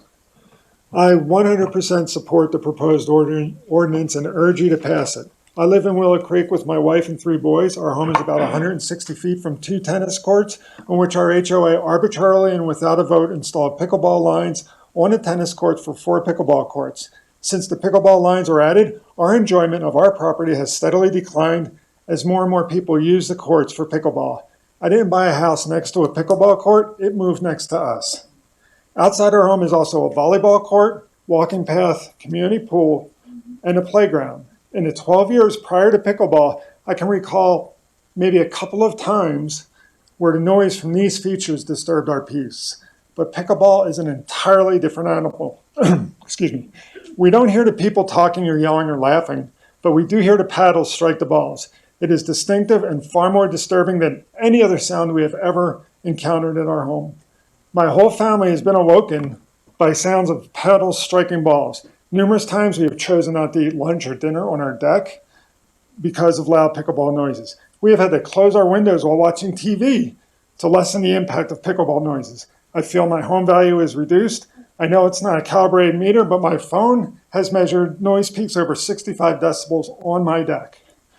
I want to be clear, pickleball is a great sport. If people here talk about how great pickleball is, believe them, but that doesn't mean it's appropriate to play close to other people's homes. Some have asked, why are you picking on pickleball, or are you going to regulate every new sport that comes along? Again, my response is that pickleball is unique. There has been no other sport or new thing in the last 20 years that has had such a distinct and disruptive sound located close to homes. This is an extremely unique situation, and your unique response in the form of this ordinance is entirely appropriate.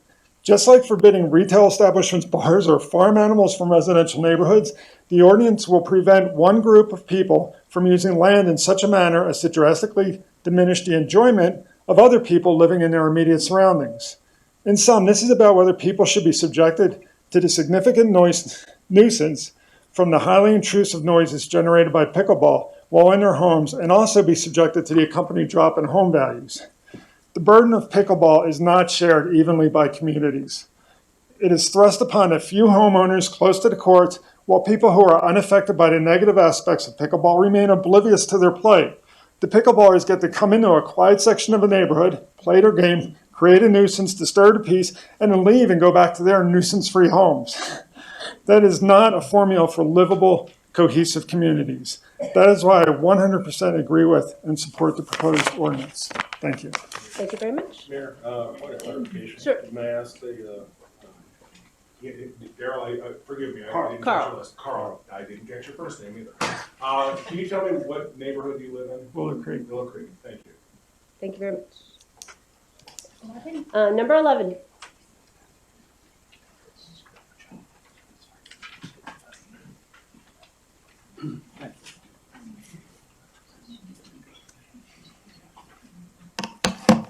My name is Rick Schechter. I live in the Smoky Hill Metro District. I'm a resident of Centennial. 5503 South Richfield Way, Centennial, Colorado. I'd like to address the issue of unintended consequences.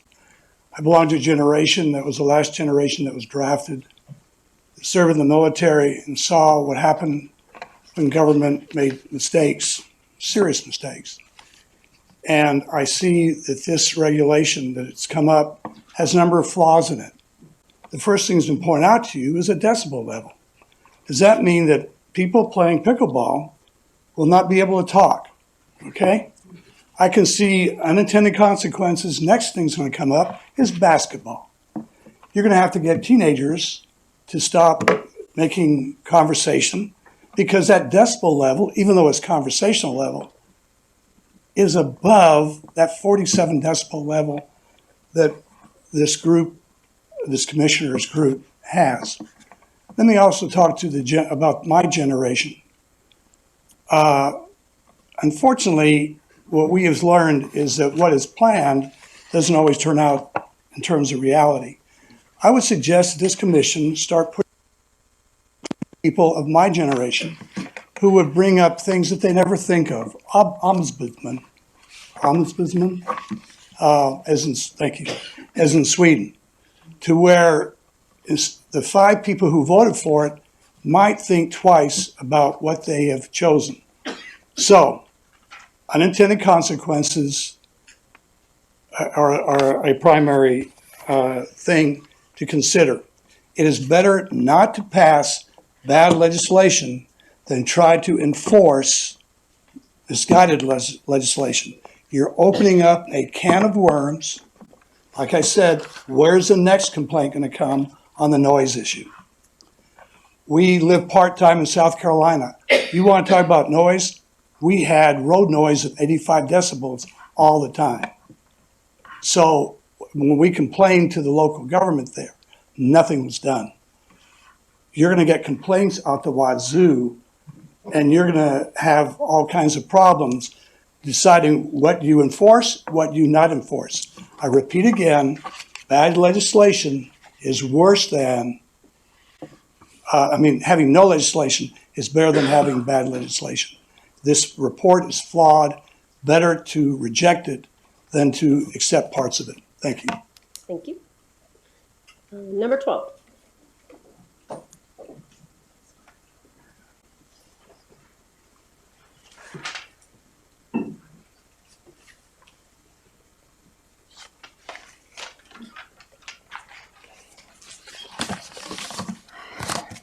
I have a quick question. If you're representing an HOA, do you still get the 5 minutes or no?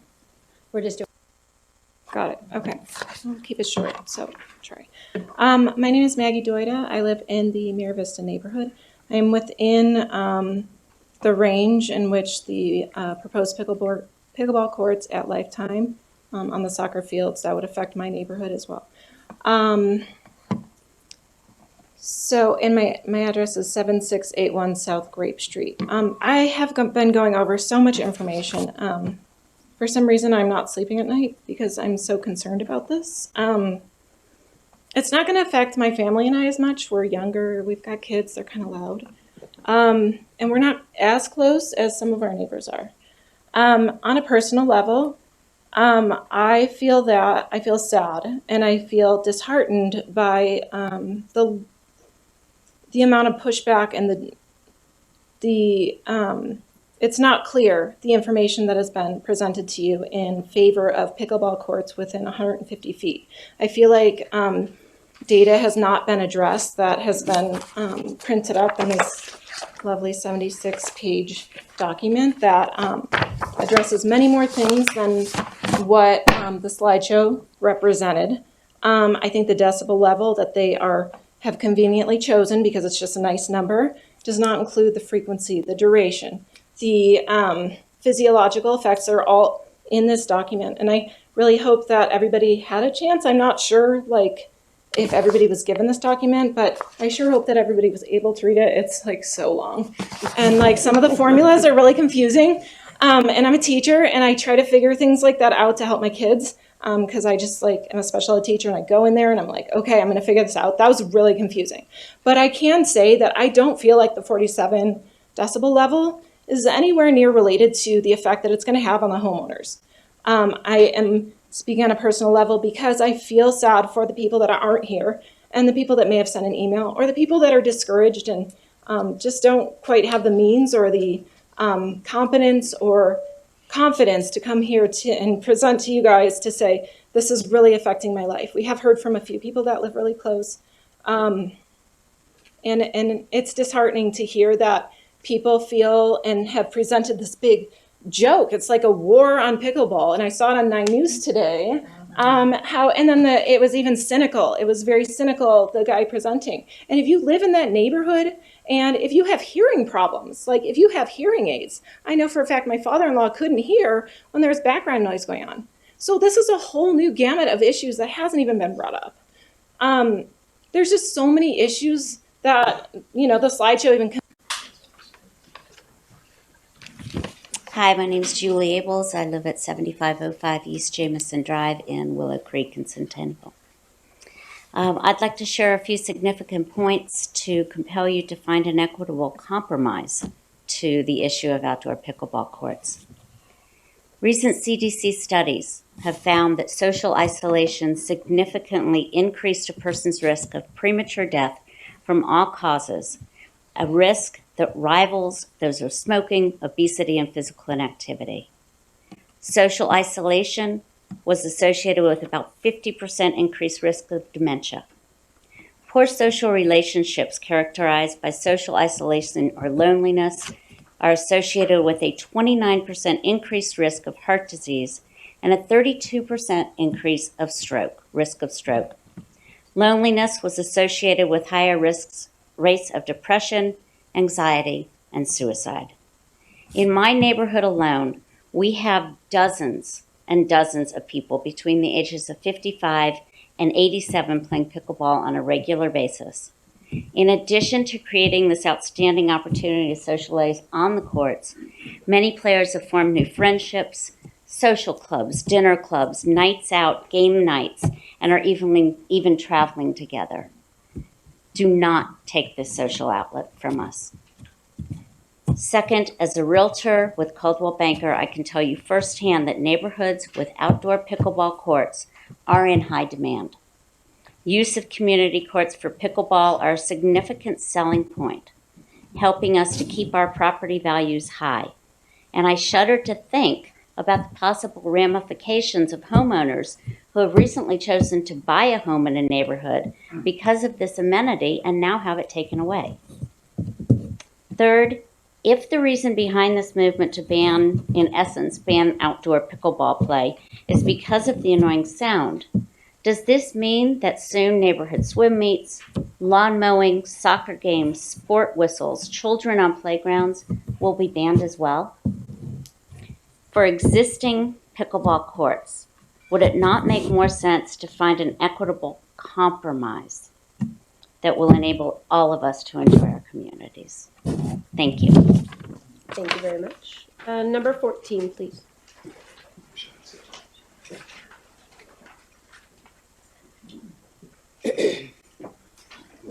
Okay, thank you. First of all, thank you for everything that you do. I had not planned to State your talk name and tonight. address Oh, for the record, sorry. it's Catherine Church, 2131 East Phillips Lane, District 1. I've been playing pickleball for 8 years, and every single place that I play will be off limits if this ordinance passes. I really feel that the decibel level of 47 is rather absurd and arbitrary. I was told, well, it's not the same as people talking. It's a specific kind of noise, but that feels very discriminatory. I don't understand why this is being called out on pickleball when there's so many other things out there that make much more noise. When we're playing pickleball, if the lawnmower people are out, we can't even hear ourselves call the score because they're so loud. Again, the swim meets with the bullhorns and so forth, they're so much louder than we are. I really just want to go on record to say that I am not in favor of this ordinance. That's all. Thank you. Thank you very much. Number 15.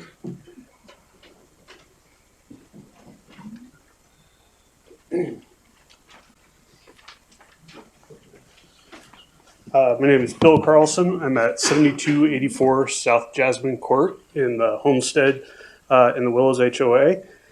And I want to echo Carl's sentiments. My house, the property line is about 75 feet away from a pickleball court. Back porch is about 135 feet away. I will say that there were pickleball players out there for 2 hours after I got home from work before I came here on Sunday for about 5 hours, and Labor Day about 6 hours. To say it's intermittent or temporary is kind of a misnomer. You know, the courts by us would be labeled as a temporary court, but we have hours and hours and hours of play, and we hear that all during that time. I think it's really important to note that we're not looking to take away pickleball from anybody. They can continue to play it. It's a great sport. You know, I might enjoy it at some point myself. I mean, it kind of looks like fun. What we're asking is that you really protect the homeowners. And yes, it is a narrow sector of the neighborhoods that are directly impacted, but that impact goes throughout the entire neighborhood. It creates rifts, it creates divides, and it doesn't create community as much as it divides a community, I think is what we've seen. Pickleball enthusiasts, they have a lot of different opportunities to play. Drive by Westland Park all the time, there's pickleball courts there. Drive by Lifetime all the time, there's pickleball courts there. There's free opportunities, there's paid opportunities, but a homeowner doesn't have any opportunity to pick up their house and move. You know, we've lived in this house for 14 years. Pickleball started about 4 or 5 years ago. You know, it wasn't an issue when we bought the house. It's an issue that's intruded into our daily activities since it kind of started around the COVID time. There's a lot of communities where there's enthusiasts. You have people enthusiastic about music. You have people enthusiastic about bowling, ping pong, RC planes, motorcycles. But you don't want to have those things right next to a residence because it impacts those residents. So the one big question I have is, if this doesn't pass, what recourse does a resident like me have, or like Carl? That sound is going over and over and over. What can we do? We're stuck. There's absolutely nothing we can do unless the ordinance is in place. Yeah, we can call in noise complaints, but because there's nothing to limit it or restrict it, then it's like, too bad, you're stuck with it.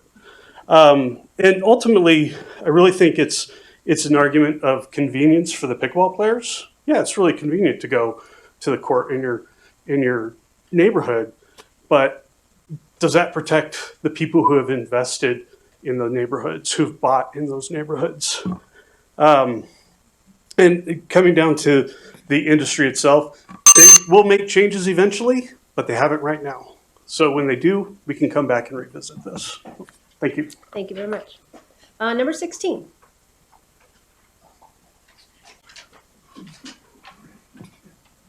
Good evening. I'm Jim Ginsburg, 8117 South Wabash Court in the Willow Creek 2 neighborhood.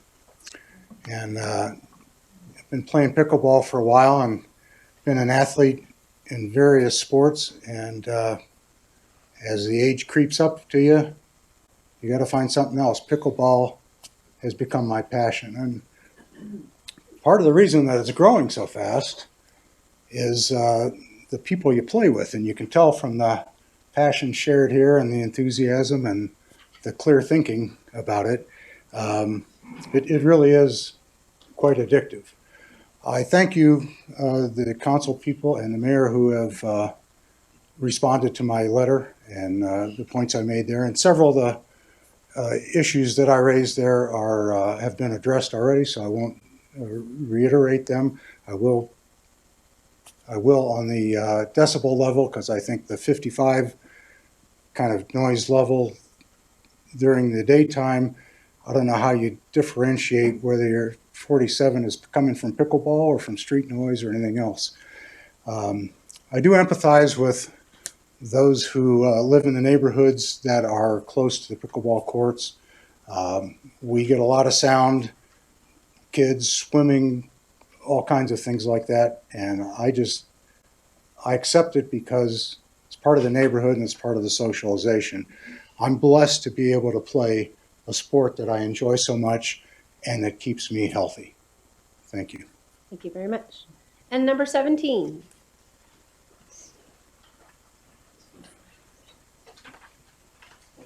I'm Martin O'Brien.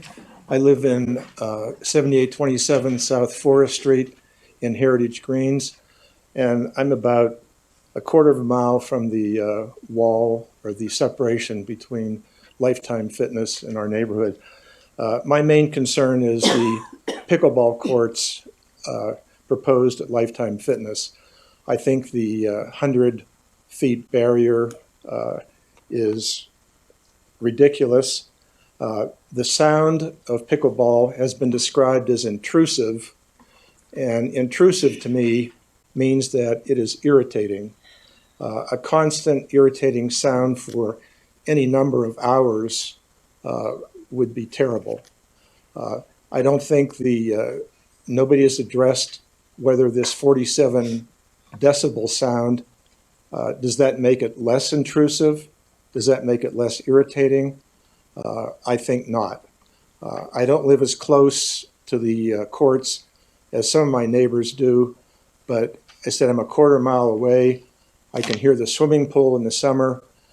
There's also the issue of lights on the pickleball courts, and I think that would be a factor too for the people living 100 feet away. Thank you for taking this into consideration. Thank you very much. And number 18.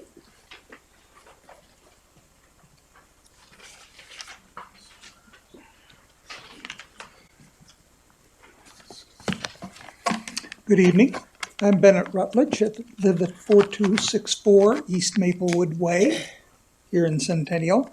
That's about 600 feet from a slab of concrete that primarily is used for pickup basketball, sometimes for volleyball or tennis, but could be converted into 2 pickleball courts.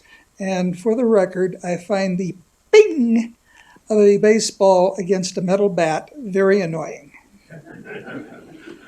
So, first I want to congratulate Don Sheehan for his guaranteed new term of office next year.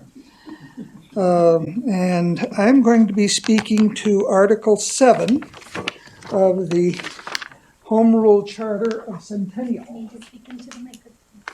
Of the Home Rule Charter of Centennial. First, a question, if I may, Mr. City Prosecutor. When I was in high school, I ran face first into a notion called ignorance of the law is no excuse. Is that still a thing when we are establishing any rule or regulation for the violation of which a penalty is imposed now in Centennial? Thank you. So by having this be an emergency ordinance, by exercising emergency powers, what you're doing is having this ordinance become effective immediately. That's as soon as the vote is taken, before we even leave this room. An usual ordinance is supposed to wait for 10 days until it is published. I assume that means that it actually appears for people to look at in the Muni Code website that the city maintains for its municipal code, and that it becomes effective unless a later date is specified 30 days after passage. Now that's an interval of roughly 40 days when people who have not heard, who are not here in this room to hear the results, can become criminals because they don't know what you've done here tonight. And you might be willing to wait 10 days for it to be published, but if you're going to wait 10 days, why not wait the extra 30 days? Why do you have to have this be an emergency? And thank you. Thank you very much. And number 19.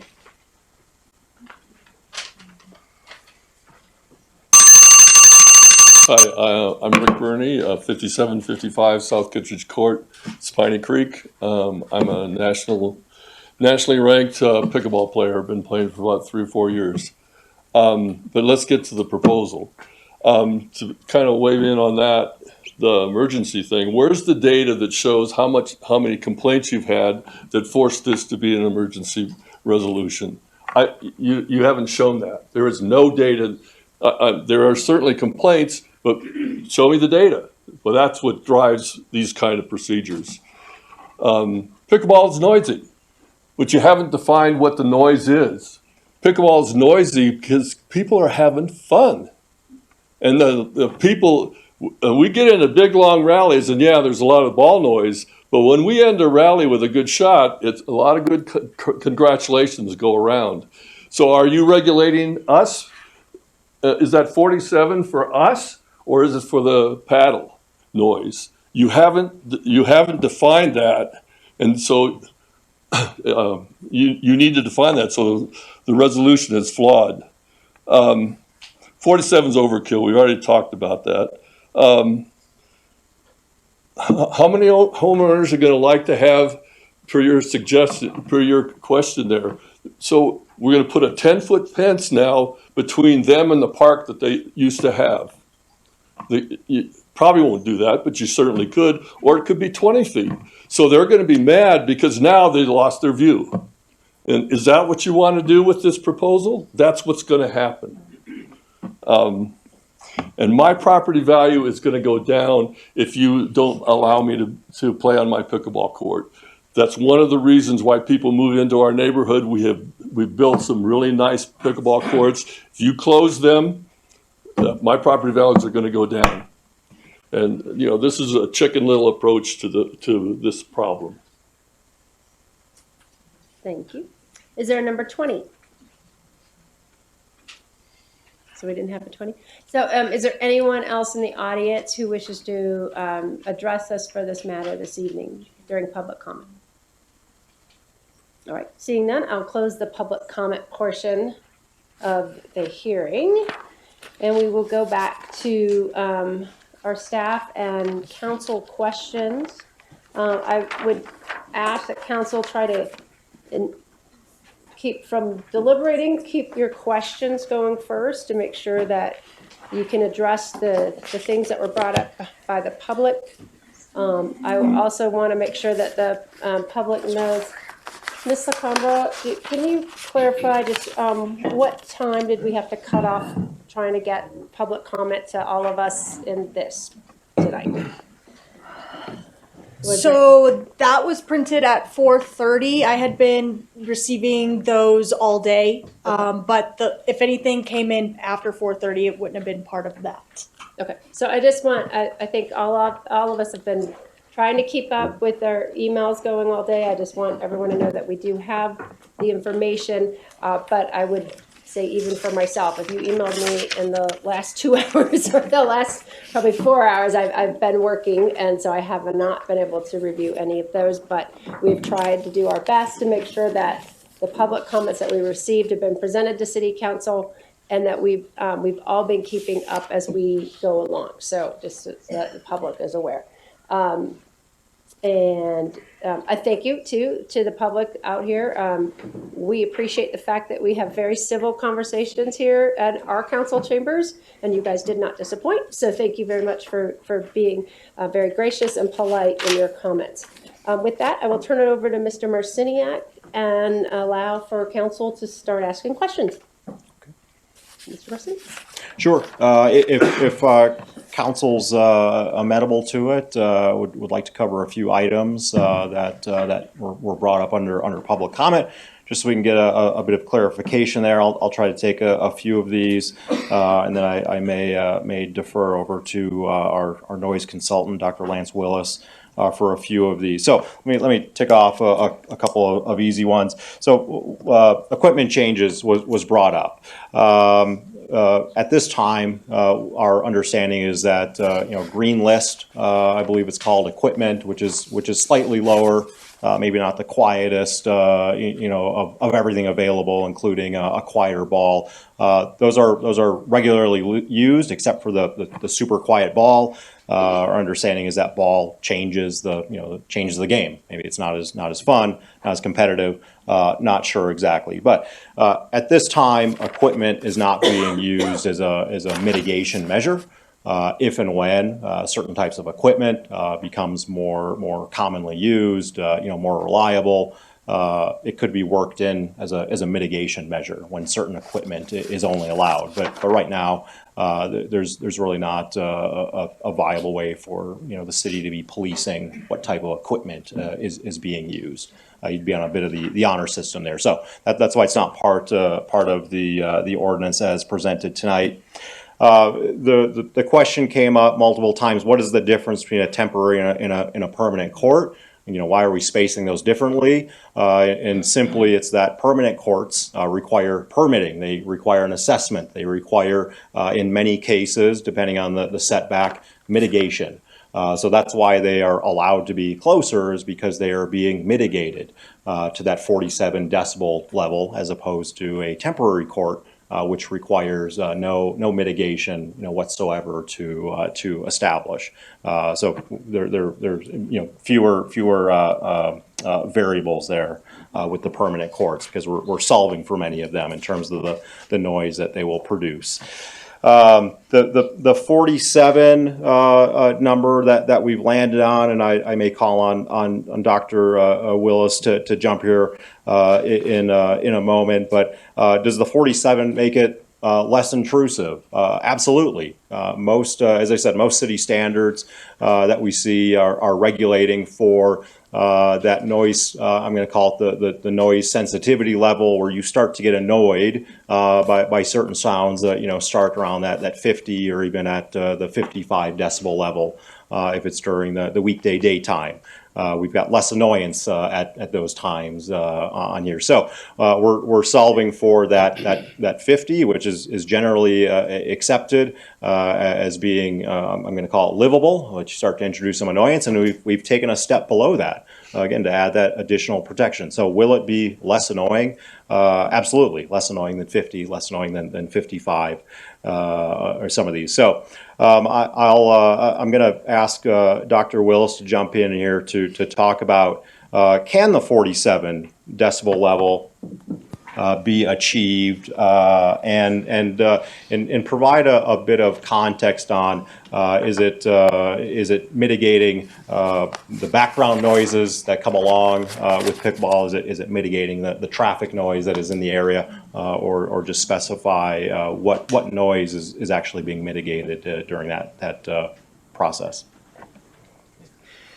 Right. So I think a lot of this is being interpreted in the context of what we call an equivalent continuous sound pressure level, which is just an average over an entire period of time that you're measuring over. The problem with using this type of metric with pickleball is that the paddle impacts are impulsive sound that have a very short duration, but they're spread out over time. So you have this sound that has a high peak pressure, but there's very little energy in it because of its short duration. So what you end up doing when you average over a long period is you end up averaging out the sound that is of most concern to the people that are living near the courts. The assessment methodology that is described in NCS 12.9 Part 4, which we have adapted for the assessment of the pickleball courts here, which would be applied to the paddle impacts themselves, is based on separating out the paddle impacts from the rest of the background noise and the other sound sources in the area. Based on listening tests that have been done, juries of listeners, adjustments have been arrived at. We use a 12 dB, which is what's recommended in the standard, to compensate for the fact that a sound source, an impulsive sound source like pickleball, has a different noise impact than a neutral sound source, which is, an example is traffic noise, which is kind of the baseline that we use to compare everything else to, because that's what the original studies were done for, to assess annoyance. And so for that reason, if a noise assessment is done using the equivalent continuous sound pressure level, which we call LEQ for short, comparing the sound of the pickleball courts to the background noise level may show that there's no difference, although a person standing at the location will identify the pickleball courts as the primary sound source. That's a good indication of a measurement error when what your measurement results do not correlate with what you're hearing on the site. And so that's why we use a different methodology to adjust for the fact that these low energy, high peak pressure events have a different noise impact than a neutral sound source.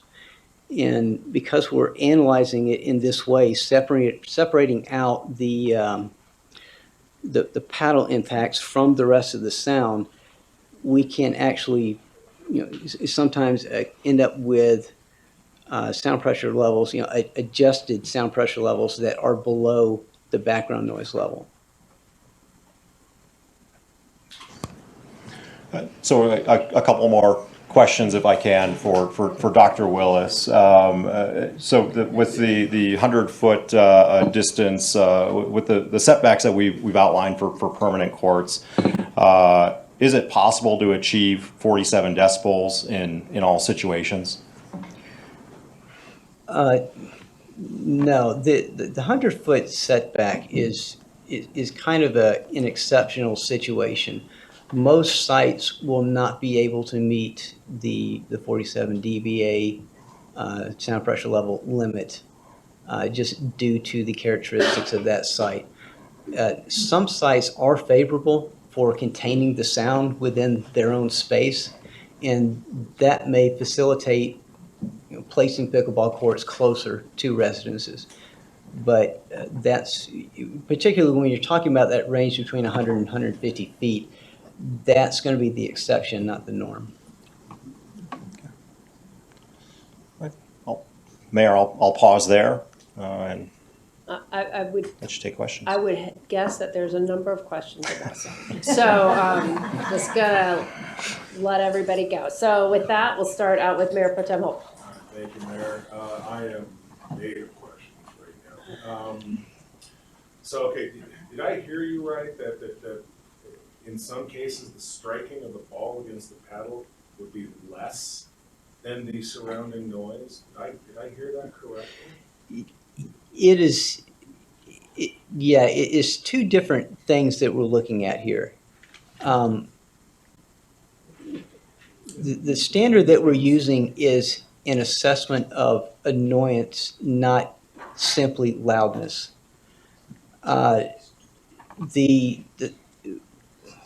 people respond to with the paddle impacts is the peak pressure, which is much higher than the background noise, although there's very little energy. When you use a metric like equivalent continuous sound pressure level, that is a statistical energy-based method. You're taking an average over all the sound during a period of time. But that's not how we hear sound. We don't average it in that way. Now, if you're dealing with a simple sound source like traffic noise, which does not change much with time, you can do this type of averaging and get a good correlation with the community response to that type of sound. That does not work with impulsive sound. Yeah, and I get that. And I mean, just the only thing we're talking about right now is that. And how much can that be mitigated? And can it reasonably be mitigated down to an acceptable level? Right now, that number is 47 from 100 feet away. Is that what a number of people ask? Is that doable? 47 dB at 100 feet is unlikely. And Councilmember Holt, if I may, as Ms. Lacambra pointed out, the opportunity to demonstrate that you can meet the 47 decibels at 100 feet is what's in the ordinance. It does not give an outright, right to build permanent pickleball courts within 100 feet. You've got to demonstrate, and there may be some sites that can demonstrate the ability to achieve the 47. Not all sites are created the same. I think council's heard that message. So there could be a 100-foot site that does work. There may be a 100-foot site in a different situation that cannot achieve that. And I'm going to acquiesce on I'm going to give up the floor right now, but I'm going to dig into that topic. Councilmember Sutherland. Thank you, Mayor, and thank you, Doctor. Thank you, Mr. Marciniak. Couple of questions.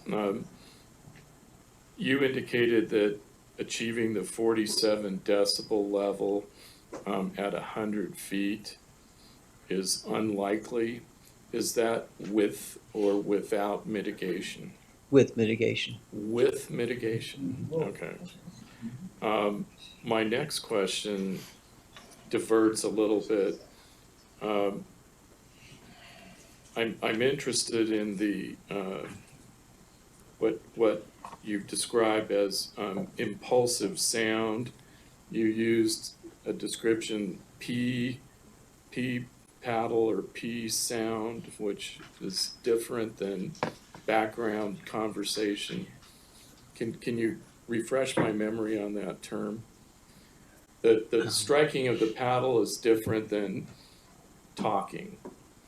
Peak pressure. Peak pressure, thank you. Oh, okay. I wrote that down. Yeah. That's the only reason I got the P part down. Okay. So peak pressure sound, based on your study and your experience, is more annoying or intrusive than conversation sound. Am I on the right track? Well, peak pressure is important because it's how we hear these sounds over the background noise. It's a saying, if you use an averaging technique, which essentially spreads the energy of that short impulse over a wide period of time, it effectively lowers that average sound pressure.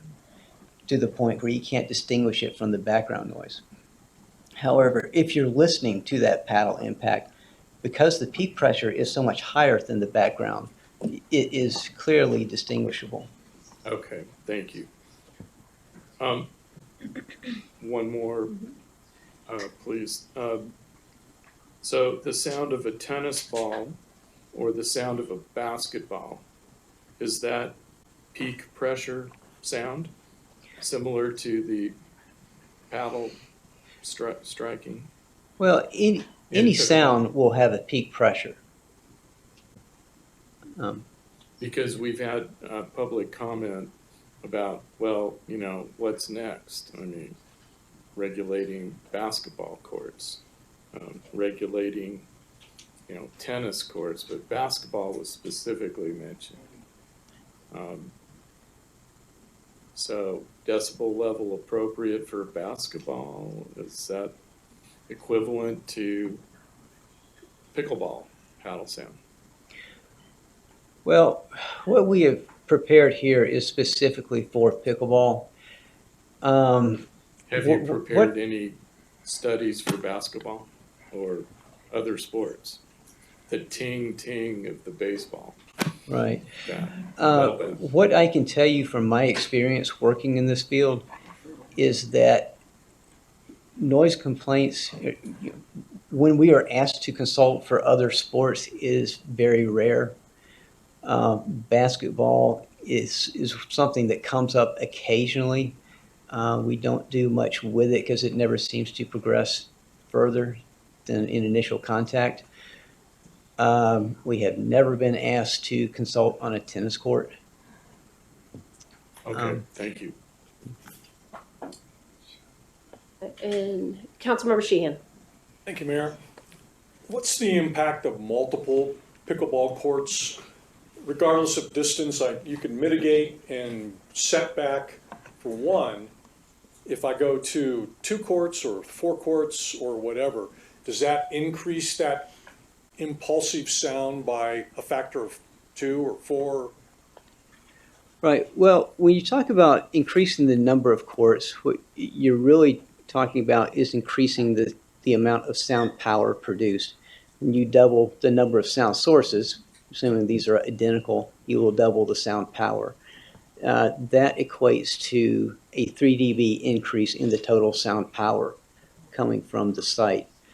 But because pickleball courts are often located close to noise-sensitive areas, the size of the courts becomes important.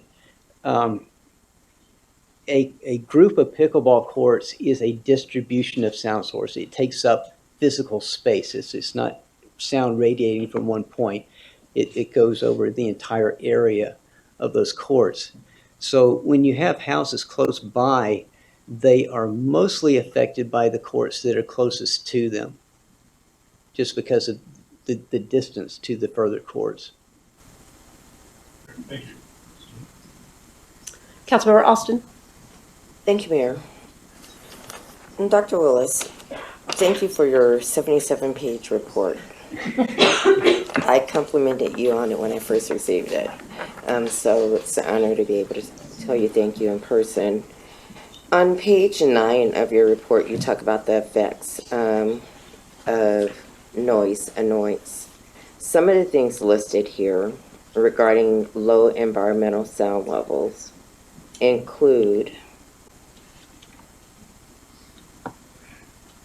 disrupts the normal stages of sleep and may lead to further neurocognitive manifestations, loss of concentrations, morning confusion, irritability, anxiety, and depression. It also talks about cardiovascular systems and things of that nature. Are these things more prevalent if a pickleball court was located 100 feet from a resident, Okay. as opposed to 300 feet, 350 feet?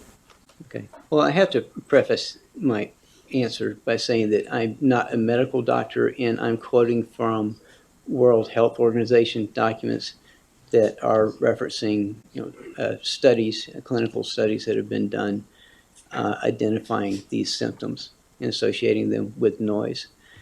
As far as symptoms presenting as a function of distance from the courts, I can't give you a quantitative answer for that. I have had clients that have complained of stress-related symptoms that were within 100 feet, maybe less, of pickleball courts. All right, well, thank you for that response, sir. And Councilmember Moon. So I don't know if who wants to answer this question, either you, Director Marciniak, or you, Dr. Willis. But since you said, Dr. Willis, that 47 decibels can't be met even with mitigation, what does 50 look like? Can 50 be met at 100 feet with mitigation? Possibly. I wouldn't say that it can't be met. I would just say that it's very difficult. So you say it's difficult but possible? It would be an exceptional site, but I don't want to say that it's impossible, but it would be very difficult. So when we moved it down to 47, we made a situation that we cannot meet. At a certain distance, maybe not. I need you to, can you speak with a little bit more certainty, or, I mean, just in a scientific matter? Councilmember, if I may, as Dr. Willis has shared, each site is different. So while it may be difficult on a site at 100 feet, it may not be impossible. That's the most certainty we can give you at this point on being able to meet 47 decibels or even 50 decibels on any given site. There's so many factors at play that we can't give you absolute certainty if it can be met. Well, assuming, and I hate to use that word, but the pickleball court is flat, correct? The court itself it's is flat. It's flat. It's not going to be constructed on a hill, right? I mean, in your Councilmember, are you referring to the topography around the site? It's going to be flat, unless, of course, someone puts their pickleball court down low and built a berm around it, which you did mention. So I'm just trying to get more concise information. This is a scientific study. And so if we can't meet 47, I ask again, can we meet 50? At 100 feet? Yes, sir. Possibly. It would be easier. There are some situations where I think I could possibly do that. All right, thank you. Councilmember Carnes. Thank you, Mayor. Thank you, Dr. Willis. Just piggyback on what Councilmember Moon was sharing. So 47 decibels at 100 feet is unlikely with mitigation. Is it fair to say an average 150, 350 is likely with mitigation, or is that still unknown? Too hard to measure? Well, 47 dB pushes the setback out a bit. Mm-hmm. Yeah, so like I said, it really depends on the conditions of the site. Mm-hmm. In the center of every acoustical problem is the geometry problem. Mm-hmm. So when you study acoustics in school, you get very good at geometry. Mm-hmm. And this is no different. So it's hard to answer hypothetical questions like that because it depends so much on the actual features of the site. Okay, thank you. And Councilmember Sweeten. Thank you, Mayor. Thank you, Dr. Willis. I am not a geometry person. That's why I don't play pool. And I'm going to keep going with this question because we're just trying to figure out an ordinance that makes the most sense for all of Centennial. So the ordinance as written says 47 decibels at 100 feet. And you're saying that for all of Centennial, that doesn't probably make sense. So I'm curious, understanding that every lot is a little bit different, but if you were to have a 16-mile geographic area that had 30 pickleball courts, about how much decibel level do you think it would be that would accommodate most of those sites? Well, I think I would answer it this way, that the reason we're moving as close as 100 feet is so that we're not overly restricted. Most sites will not be amenable to this, but some will be, and we don't want to prevent pickleball courts from being built on those sites. Okay. But what you've said tonight is that in most cases that won't happen. It probably won't. Okay. So do you think it has more of an impact with distance away from the site or decibel level? So in our ordinance, we have two components. So in your background as a sound engineer, what do you feel makes the most sense, distance or decibel? Well, it comes down to level, really. And the setbacks mentioned are really there to provide context of what you can expect at a certain distance on an average site. But when I am doing a noise abatement plan for a site, I'm not as concerned with setbacks as I am with how much attenuation I can achieve on that particular site.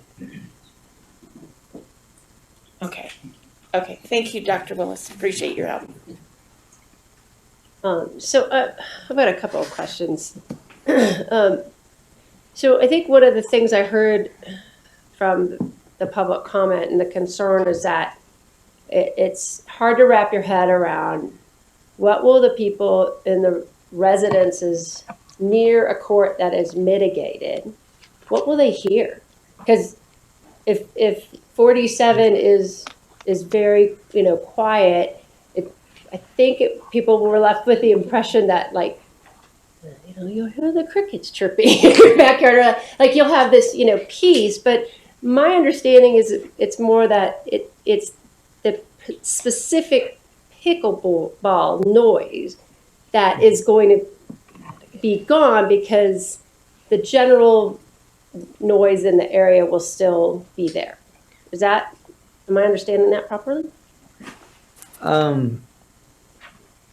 Yes, the best way to address that is that you mentioned crickets. That is not a highly impulsive sound source, and so it would be treated differently. And typically, that would possibly not even be considered impulsive if there's many crickets going. And so that's going to have a different noise impact. And you could use a straight equivalent continuous sound pressure level to assess that. But as a person in their backyard, if there is a pickleball court and there's a mitigation between their house and a pickleball court, what will they hear on their property? They will hear the pickleball courts at an attenuated sound level. So that would sound more similar to like tennis, or are they still going to hear the voices of the people playing? Is it still going to be I feel like the standard we're putting in place is trying to tell people that, we're going to create, this peacefulness on your property with this fence, but there's still other, noises going on. There's still traffic noises. There's still airplane noises. There's still, lawnmowers and stuff like that. So is it just the pure focus on the pickleball that is just that little piece of a barrier of sound? Right. Well, it is the paddle impacts that are the primary concern with sound emitted from pickleball courts. Speech is also a concern, but in practice, a well-mitigated pickleball court that can get the paddle impacts down to a reasonable level will also mitigate the speech. So it doesn't really need to be dealt with as a separate issue. As far as what they will hear, you're always going to hear your neighbors. We can't make it inaudible because there's always going to be conditions that allow sound to propagate. And if the background noise level is very low, you're always going to hear your neighbors. And that is, So does it make it sound like it's just further away, or does it make it sound like it's muffled? it will be attenuated. Say that again. Sorry. Can you give us a little bit Define that more for of a council. layman's term as to what that actually? It means it will be a lower sound level. A lower sound level. Okay. So kind So it'll still sound. I guess that's what I'm trying to understand. Is it going to be the same as if it was 600 feet away, or is it just going to be, like I said, muffled, like more of a, I don't know. Think it, yeah, tennis ball sound or something that's more like a familiar sound, or not annoying sound. Yeah. I don't have good reference data for other sports like that don't tend to be noise issues. So I can't say, it's going to be exactly equivalent to to tennis, Okay. but it will be more comparable to it. And not intrusive. Is that? Well, much less intrusive. I mean, we can never take it away entirely, but we can get it down to something that is more livable. And so, and one question is how close does the mitigation need to be to the court to be effective versus the distance between the court and the mitigation? Okay, again, this depends on geometry. Okay. Topography, more specifically. If you have flat terrain, the most ineffective place to place a noise barrier is directly at the midpoint between the source and the receiver. This is because sound will refract, it will curve, it will arc over the ground, and this has the effect of making the noise barrier appear shorter. So that effect is most pronounced at the midpoint. So in that situation, the most effective place to put it is going to be either close to the source or close to the receiver. Now, if you're in a situation where you have a sound source at a low elevation and, say, a house up on top of a hill, you may not be able to place a noise barrier at the bottom of the hill because you have to be able to block the line of sight in order to shield the house on top of the hill. Okay. And so you may not be able to do that. It's impractical to build a wall high enough to do that at the bottom of the hill. If you place a barrier at the top of the hill, then it can be effective. Okay. And then my last question is, I just wanted to, for the neighborhoods that we have that have a variety of locations for where their pickleball courts are either closer to or further from particular residents. We gave an estimate about what the cost was about that mitigation, but that is, I'm going to assume it's on the high end. I'm going to assume it's in a place where it's the density requires it to be a more intense mitigation. If neighborhoods have let's just say they have a 200-foot barrier, would less mitigation be less costly? I mean, I think I know the answer to that question, but I just I'm trying to say is the further people are in, if they're placing courts, they have an incentive to consider putting them in, the furthest distance from a residence, because their mitigation plan may not be as costly for the community to put in place. Right, and that's part of the consideration that goes into placing the courts very close to residential property lines is that even though you may be able to create a noise abatement plan that will work, it may be impractical or very expensive to build it such that this site is not feasible compared to a different site. Thank you. All right, I'll turn it over to Mayor Pro Tem Holt. All right, thank you, Mayor. First off, Dr. Willis, welcome to Centennial. And we're not trying to pick on you. We're down to decibels and distance here, and we are seriously trying to find the sweet spot on this, and so that's why we're kind of probing you. So just to let you know that we appreciate what you bring to the table on this one. Okay. Trying to wrap my head around attenuation again. So just kind of real simple. If this is the original noise, is that attenuated, or is that attenuated, more of a muffled sound? Well, when we talk about attenuation, we're really talking about a difference in sound pressure levels. Okay. That's really all that means. Okay. Of the various sound pressure levels would be a certain loudness, if you will. Yes, it's a change I'm just in trying to levels as understand. well. Okay. Yeah. Okay, cool. Well, I'm going to go to the other question here, and it'll kind of piggybacking off of the Councilmember Carnes. So part of this process, I'm going to open this up to everybody. Part of this process is going to be a sound study.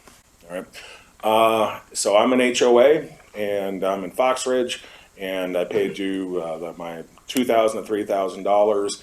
What do I get out of it? Walk me through this process, because I'm trying to get to a patch of either dirt or a concrete slab or a former tennis court or a basketball court to how can we reasonably expect from a sound study what that number will be, what that decibel level will be. Okay. Actually, let's break it down.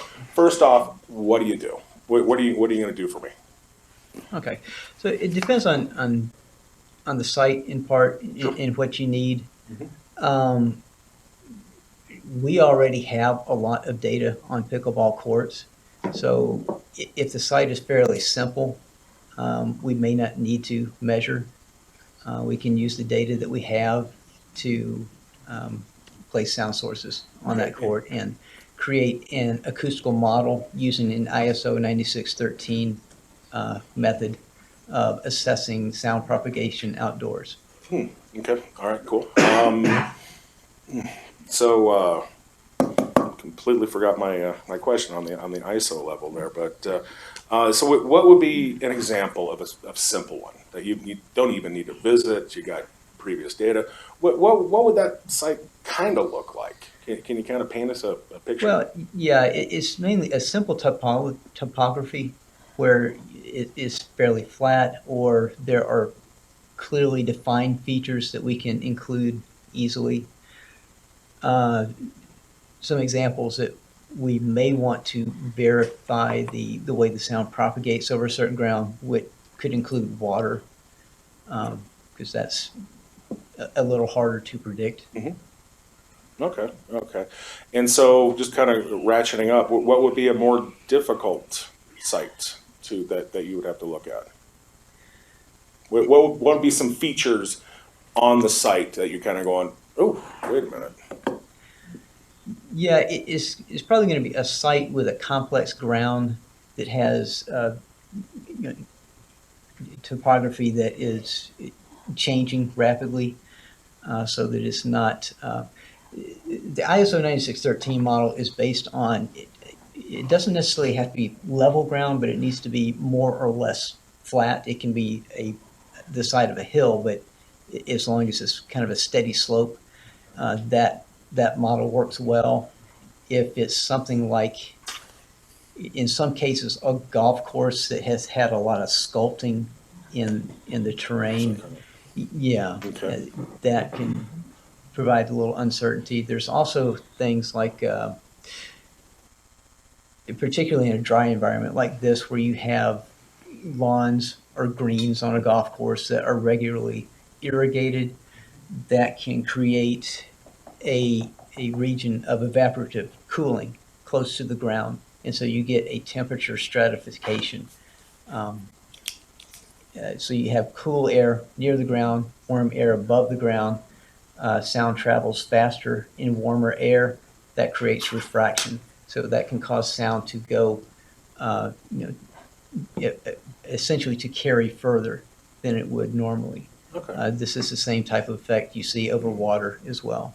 I mean, all this is absolutely fascinating here, but so no, it really is, folks. No, I mean, there's a lot to this, but I think some of the questions that we want to know is, so you have an easy site, you have a more difficult site. What kind of variance? I mean, what kind of variance are we talking about here? So at the end of your site survey, you give us a report. What's the report going to say? And also, if it's a hard site, will it say something different than an easier site? So as far as, well, you know what, I'm gonna stop right there. So the report, what's the report going to tell me?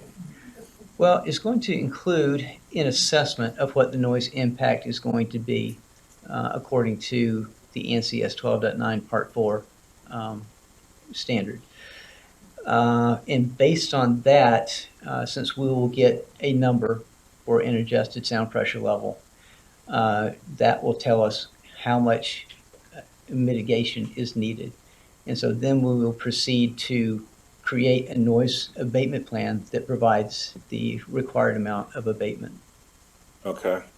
And so are you, the end report would be some sort of predictive decibel level that if we put pickleball at this site, we can expect a decibel level of X pre-mitigation? Well, what we get out of the software is a set of contours that show the sound pressure level. It looks kind of like a topographical map, but it's sound pressure levels instead of elevations. Okay. And so we can see what the sound pressure level is going to be at various locations that we're interested in.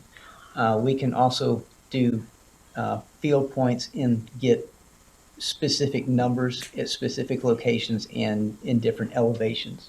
Okay. If we want to as well. And was something like that, like an example provided in your report? I'm trying to remember towards the back, kind of, okay, that kind of heat map or whatever you want to call it. But, okay. And so am I getting a number? Am I getting a number, or am I getting this? You get a number from the noise assessment that tells you where you are. Okay. And then we have sound pressure level targets, goals that we want to meet, and we design the mitigation plan to meet those targets. Okay. And that number represents what, though? The number that I'm getting back represents decibels? It's decibels. It's measured in decibels, yes. Okay. All right. Cool. Sound pressure level. Right on. Okay. So, and then just probably that last one, just difficult site, easy site, that number, what kind of variance are we talking about with that number? Are we talking like 10 decibels more or 5 decibels more, or is it just incremental? Just depending, an extreme easy site versus a hard site. The accuracy of the ISO 9613 model is typically quoted as 3 dB. Okay. I can get, on some sites I've gotten within 1 dB. Okay. All right. And just the final question, and thank you for indulging me on this one. The number I'm getting back from you, what level of confidence is it? I mean, just is it for certain it's going to be this? Because we haven't put any pickleball courts or anything like that on there. So we're predicting what this number, this decibel number, is going to be based on the study. How confident is that number? I'm generally fairly confident on it. I've done a lot of these assessments, and I've compared it to data that I've measured on the site, and I'm well within 3 dB in most cases, often 1 dB, because the results are that consistent. Okay. Is that before mitigation or after? Is that just estimating the sound, or is that estimating the impact of the mitigation? Right. Typically, that is before, because most clients don't want to pay for us to come back and do another assessment. But they should have comparable accuracy. So what other mitigation options are there besides the fence and the sound? Like, what other things would you try to do? Because if the fence was showed it only does between 20 and 28, decibel change, and we end up having to have a larger fence or a taller fence, and you don't want that. Are there other things that you can do, and how impactful are they? We try to take advantage of as many site features as we can. If there are natural noise barriers on the site, like berms, we'll do that. We can try to reorientate the courts because the sound is directional.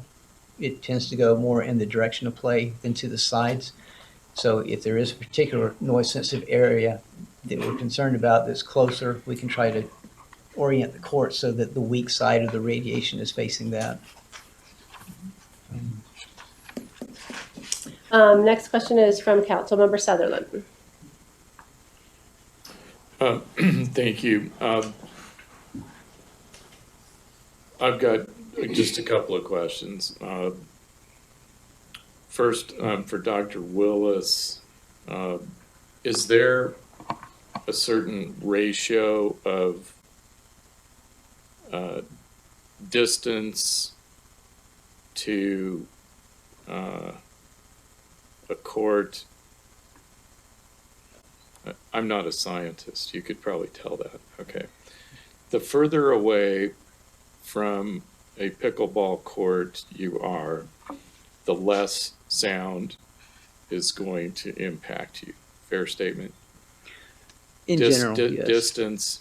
So if you're 200 feet away instead of 100, you're going to have less impact from the pickleball noise. Fair? In general, that's true. There are some exceptions. Okay.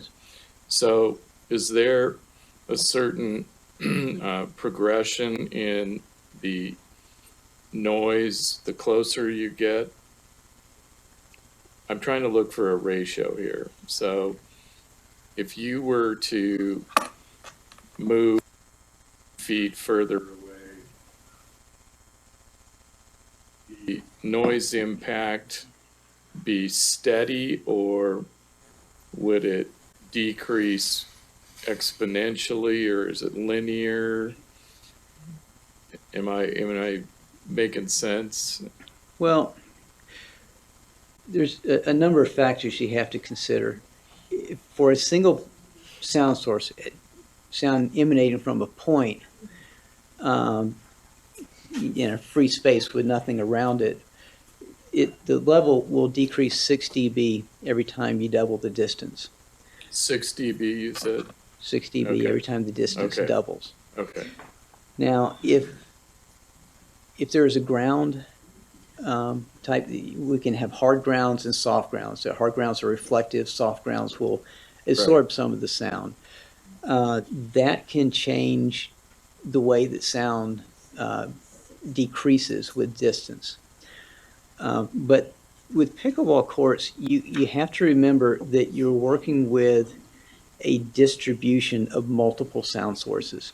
Right. So it doesn't exactly follow the inverse square law, which I just described. Each individual sound source will, but as a combination, they add up differently. Okay. And that's what I was saying earlier to the previous question, is that when you have houses that are fairly close to the pickleball courts, they are more affected by the courts that are closest to them than the ones that are further away. Right, that's pretty intuitive. So, this question is for city staff. We've had public comment tonight that if this ordinance is passed as written, it will end pickleball in Centennial. And so that's an opinion given. And then we've had other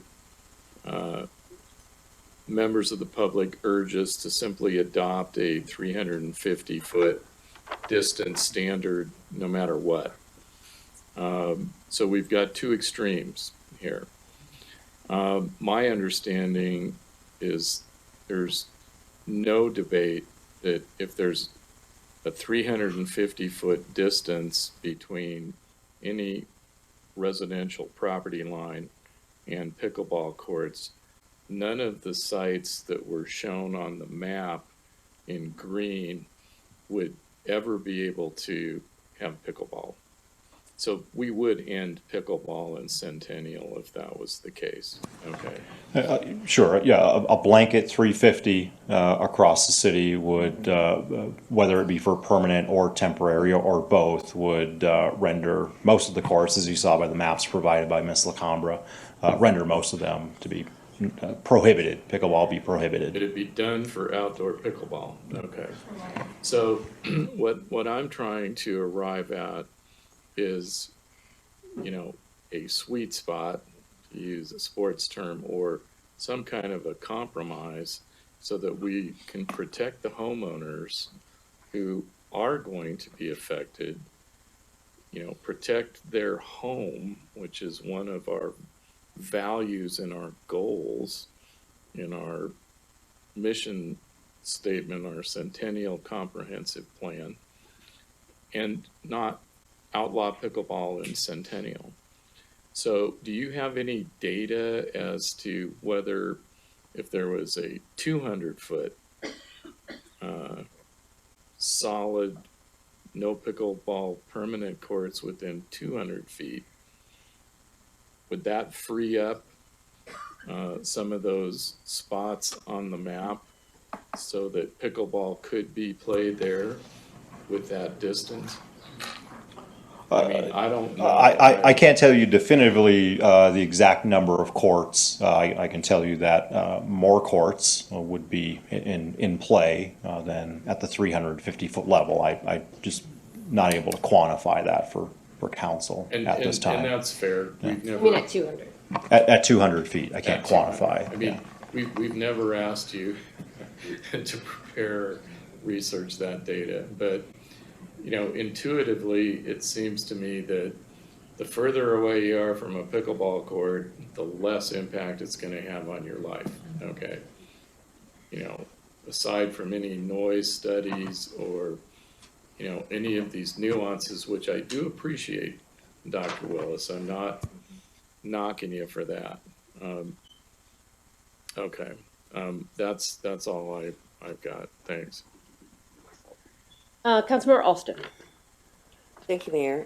Director Marciniak, regarding the pre-existing permanent courts that are exempted, being that they submit the proper documentation, how many pickle courts will still be in play within the city of Centennial? Can you clarify the question? Are you asking how many of the pre-existing permanent courts are? Yes, because they will not go away. We're not taking away the pickleball courts. Sure, yeah. We're aware of courts within Shenango, within Smoky Hill. We've heard of you know, permanent courts within Willow Creek as well. I don't have exact numbers on those. You know, regardless of the distance, the ordinance as written does exempt those pre-existing permanent courts from the setback distance. So whether they're at 50 feet, 100 feet, you know, 200 feet, they would be exempted from that setback distance as written today. Okay, so the statement that we're taking away pickleball would not be accurate because there's still a way for them to still be operational within the city. Some pre-existing courts would be allowed to remain. Thank Correct. you. And the Provided setback, they meet the decibel, right? that's my. Yes, yeah, and I can clarify. So if I can ask my question, thank you. The question that I wanted to follow up with that regarding the pre-existing courts that will be in existence, if they are within the 47 decibel, which Dr. Willis has clearly stated that that's difficult. What does that say about this ordinance in this particular section regarding pre-existing courts? If they cannot meet the 47, even with the barriers or the abatements, what does that do?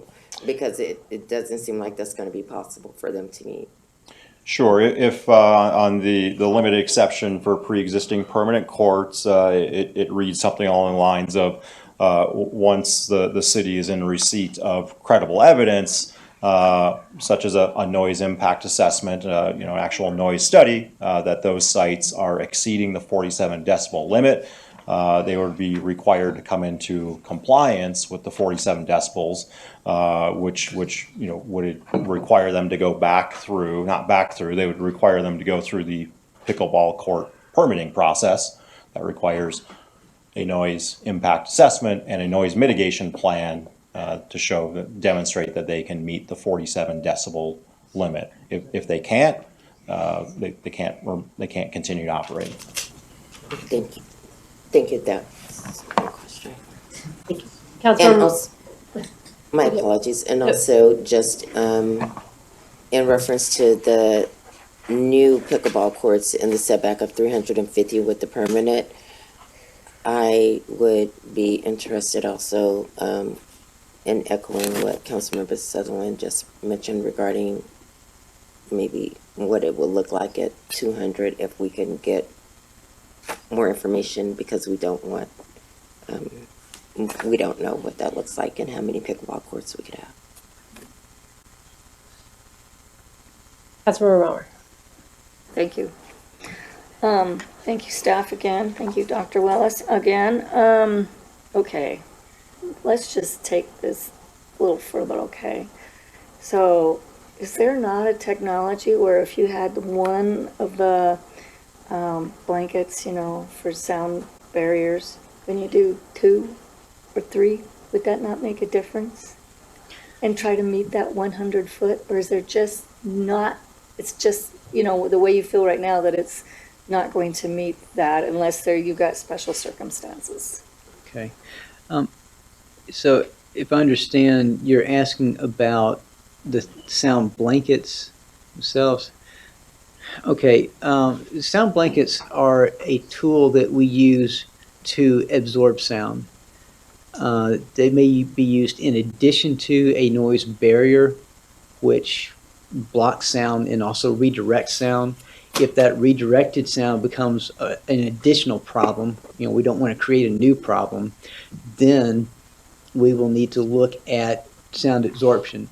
And sound blankets are one option for doing that.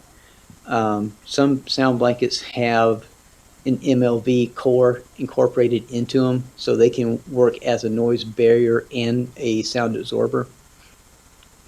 But the purpose of using a sound blanket is to attenuate or to absorb sound.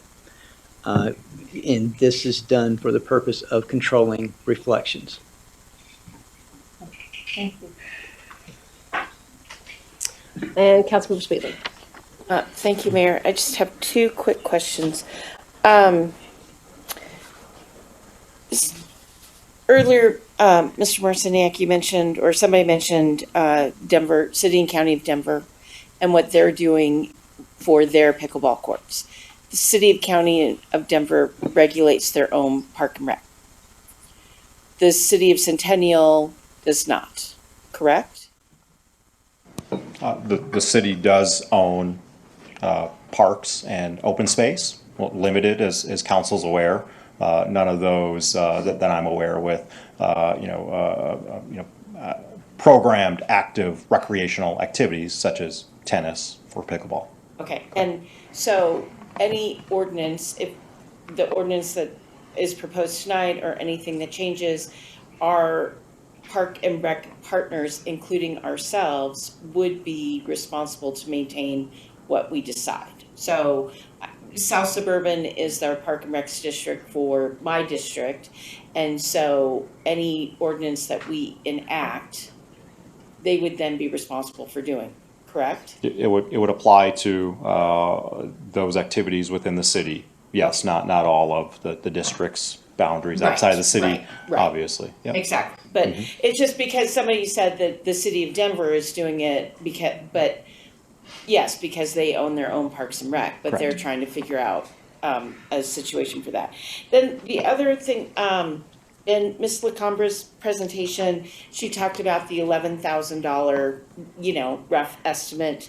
I'm assuming that is for noise blankets and not for noise barriers.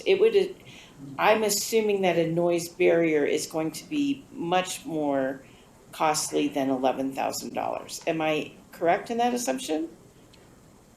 It depends on the size of it. Okay. How many courts is this to cover? If you were going to do 6 pickleball courts and needed to do a noise barrier, they had to be at least 10 feet tall, according to the ordinance as written. It really is going to depend how many sides of the courts need to be shielded. So it's kind of hard to answer that. Okay. Just based on a court. We would have to do the noise abatement plan, determine which areas need to be shielded, and include enough length of barrier to cover that. Okay. Okay, thank you, Dr. Willis. Thank you, Mr. Marcinia. No other council questions, but I'm afraid I don't know if we've covered all the topics. That everyone was very focused on sound, and I'm thinking that we have questions about other parts of the ordinance. So, Mr. Marcinia, were there other things that you picked up on in the public comment that I'm trying to get back to where we were, that were ordinance driven versus just the sound-ish technicality stuff? I don't believe so. As council heard, most of the focus was on sound, which is difficult to quantify at times, and the setbacks. So I think appropriately, that's where we've all focused. So this book's going to go back to sound too, but when we're talking about the temporary aspect of pickleball courts, and there didn't seem that there's going to be very many places where temporary pickleball courts would be allowed, correct? If you're appropriately assuming that existing tennis courts are the most likely candidates to be used for temporary pickleball courts, correct. Most existing tennis courts within the city are inside that 350-foot mark. Yeah, okay. Not all, but most. And is there, if a group had a single court inside of a pocket park, and they limit the hours by their own restriction to put a limited hour on it, does that change how much, again, back to sound, does limiting the time and that is allowed to have play on the court improve or lessen the impact on the houses that are around there? Is that, we keep talking, the detrimental side of it is the 12-hour days, 7 days a week. There were a number of comments that were made about maybe limiting the amount of days that a court can be programmed, or that people can play on it, or something along those lines, or reducing the time. Does that improve things? Well, there are certain times of the day and certain days of the week when the surrounding area will be more sensitive to sound. It tends to be when people are usually home, like evenings and weekends. And of course, at nighttime when people are trying to sleep, then you have an additional sensitivity. So adjusting the hours so that you're not operating as much in those most sensitive times can be a mitigation measure. It's something that I find usually gets negotiated. It's not something that I'm usually directly involved in, but it usually gets negotiated between the personnel operating the pickleball courts and the people that are living close to it. And Mayor, we've looked at that, 4 hours a day, every day, or many days on a regular basis, as we heard from some of the residents that are impacted from this. There is an impact there. So if you looked at, all right, only Monday through Friday when most people are away at work, limit the play to 4 hours. We live in a world that has embraced work from home, more remote work. So people are actually more people home than used to be during the day.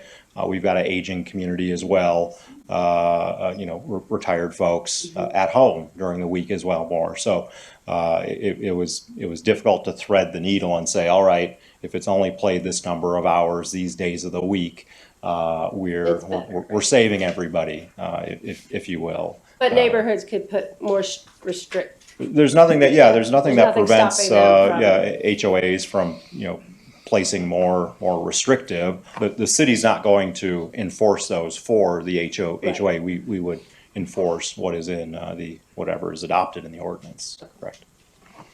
Right. Councilmember Moon has a question. Okay, I'd like to see this conversation move forward. Yep.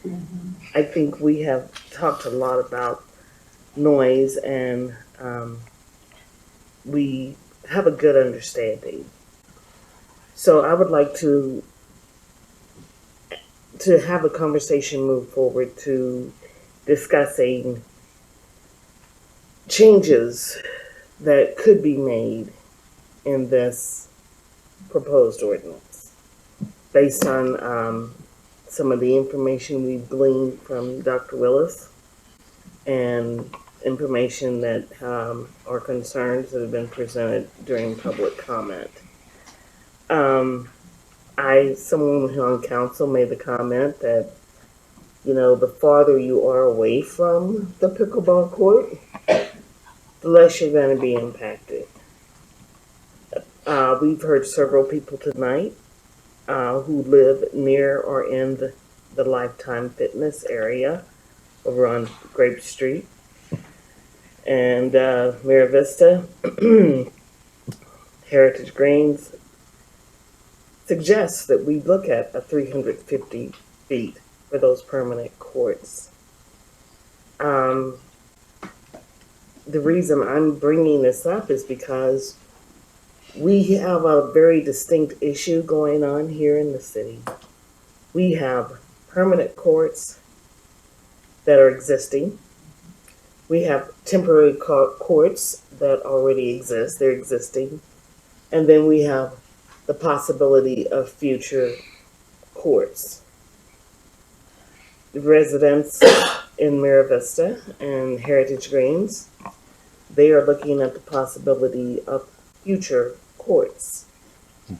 And nothing has been submitted to the city. However, we have an opportunity to have an ordinance in place where we address that future. I think our current ordinance is lacking, this proposed ordinance is lacking in some degree.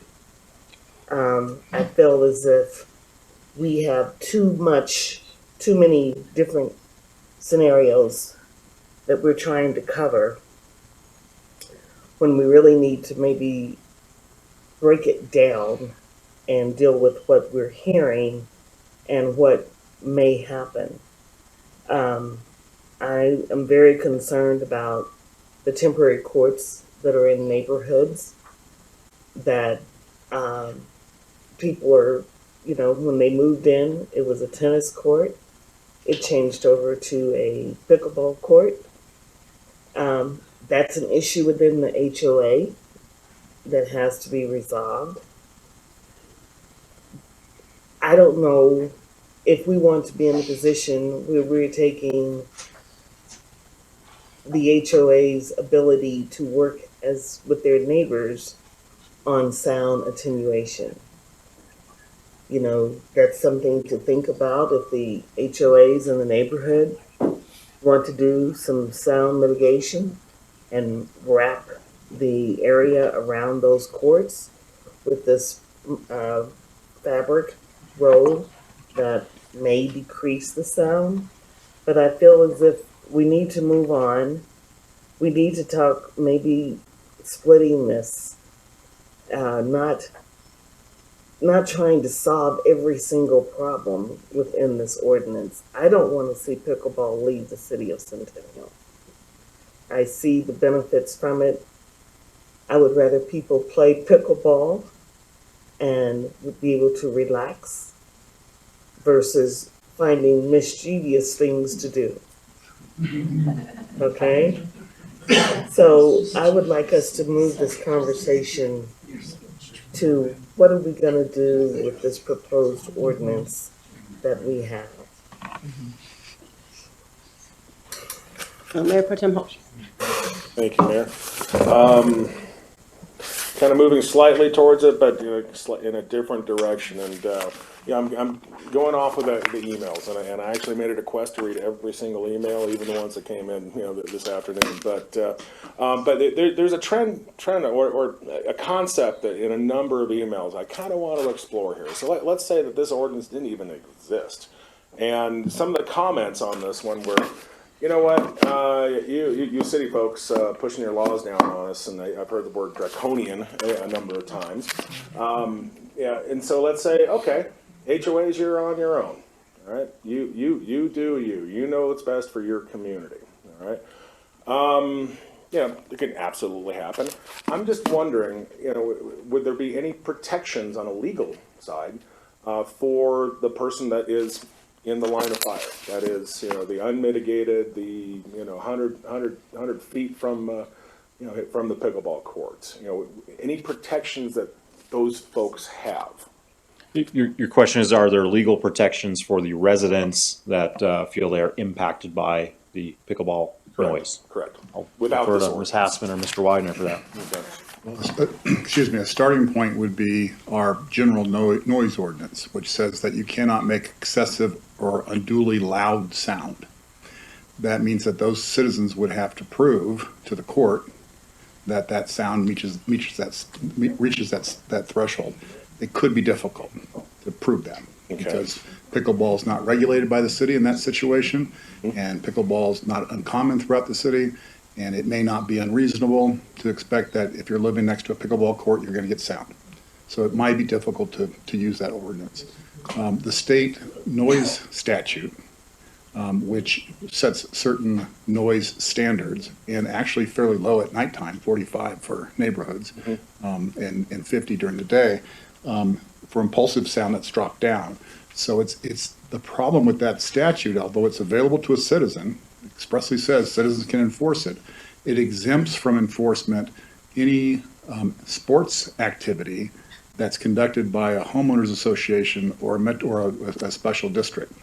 Don't ask me why. The state felt that was important. But you have no protection under the state statute if you're inundated by exceedingly loud noise from a sport event, entertainment event. It's intended to protect concerts, outdoor concerts, our amphitheater, for example. They can't challenge the city if we cause noise at our amphitheater, and likewise, you can't challenge noise produced by a sport court by an HOA or a metro district. So I think generally homeowners are out of luck if they want to stop or impose any kind of restriction on a pickleball court that's bothering their health, safety, and welfare.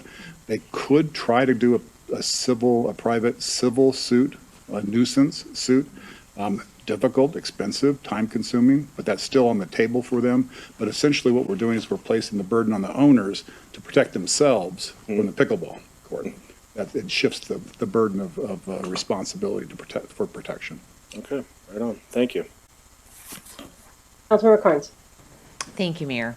Thank you, staff. Thank you, Dr. Willis, again.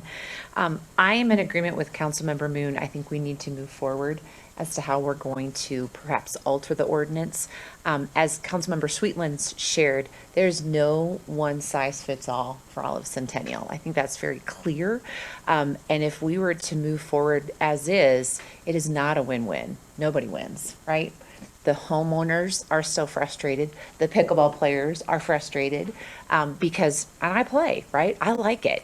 But I feel that we need more information. We need to continue the study, perhaps get more insights on this from other opinions, and including Dr. Willis to continue, because to me, there is not legitimate information that we have enough to go on to make the best choice for everyone involved. So I'm not sure how we do that, but that's where I see it right now. Thank you.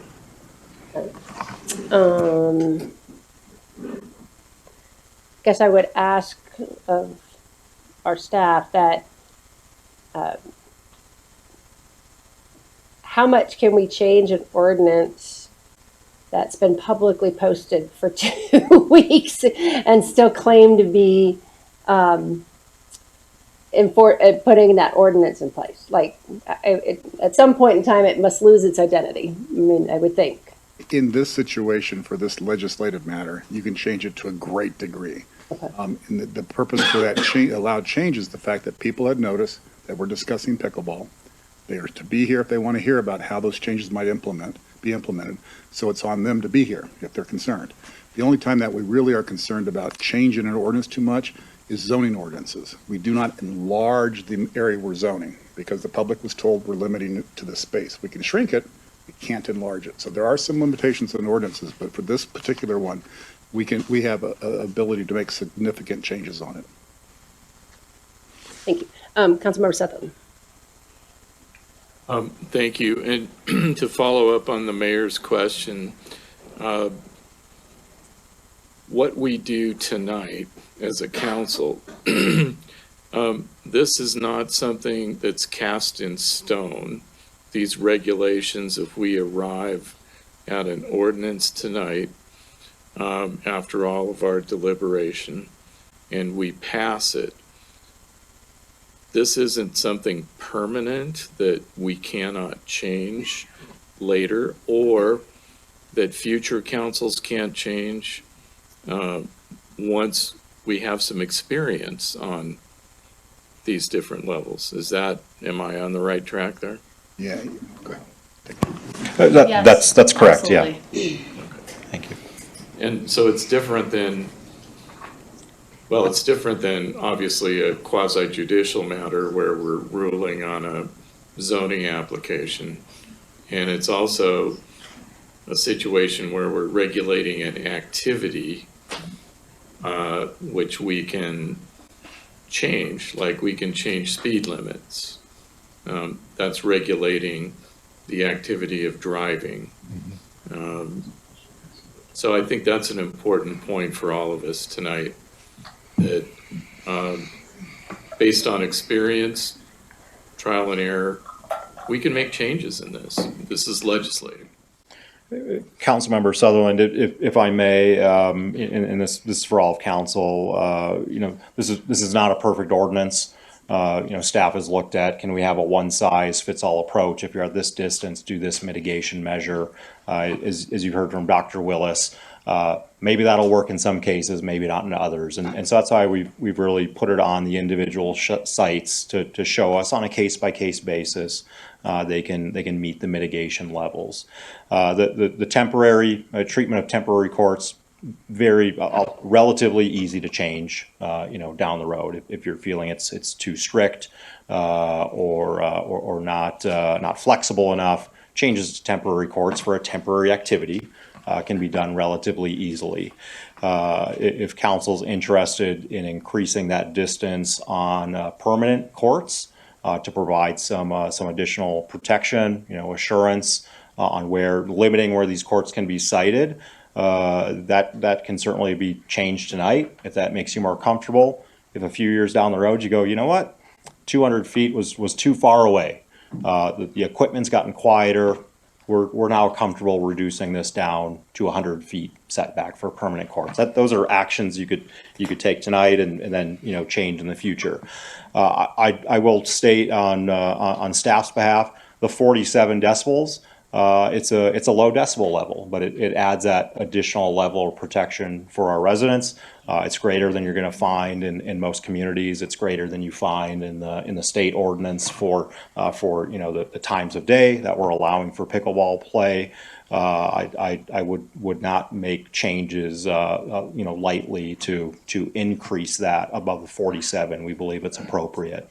But I'd say that the distances on permanent and the temporary, can be changed a bit more easily.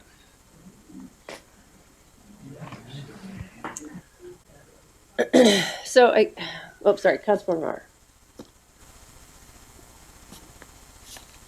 So, I'm real comfortable with the 47 decibel limit.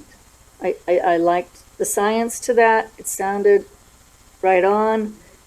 There's measurements for it. You can go out and you can check that. That sounds perfect. I think that's good science right there. The problem I'm having with is the distance for the permanent. Is it 100, which I hear is hard to meet, or is it bigger distance from the courts to the property owners, their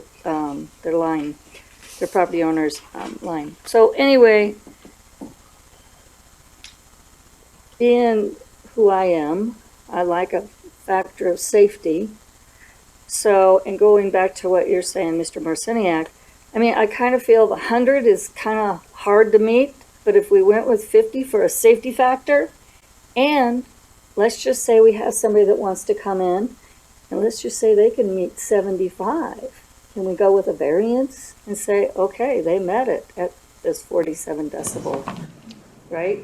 Can we do something like that? The ordinance today is written in what we would recommend is not allowing variances for the distance or variances for the decibel level. What you'd be essentially granting a variance for is a louder court that is closer to the residential than what others. So who wouldn't come and ask for that, right? Yeah. Okay. Councilmember Shuey. Thank you, Mayor. Thank you, Councilmember Moon, for moving this forward. It feels like to me that this ordinance is trying to do too much. And I have read every email that I've received, and what I found is that the people who love pickleball, the very next email is somebody from that same neighborhood that tells me how much they hate pickleball. So I know that there's an issue, and I'm trying to figure out how we can accommodate the most people, right? And I think we need to have more conversations with our HOA communities, because what I'm hearing is that there's a disconnect depending on who their board is and, who is the most vocal and those types of things, that we should look at how we can help them mitigate this problem themselves.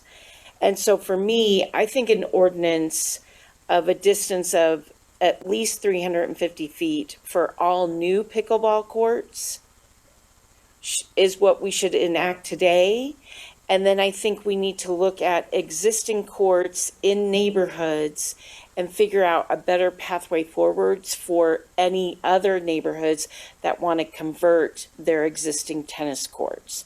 So I think that way we kind of separate the two issues. So then if South Suburban has a piece of open space that happens to be next to your property and they want to build 8 pickleball courts, we're going to actually have parameters to keep that from, like, no, it has to be 350 feet.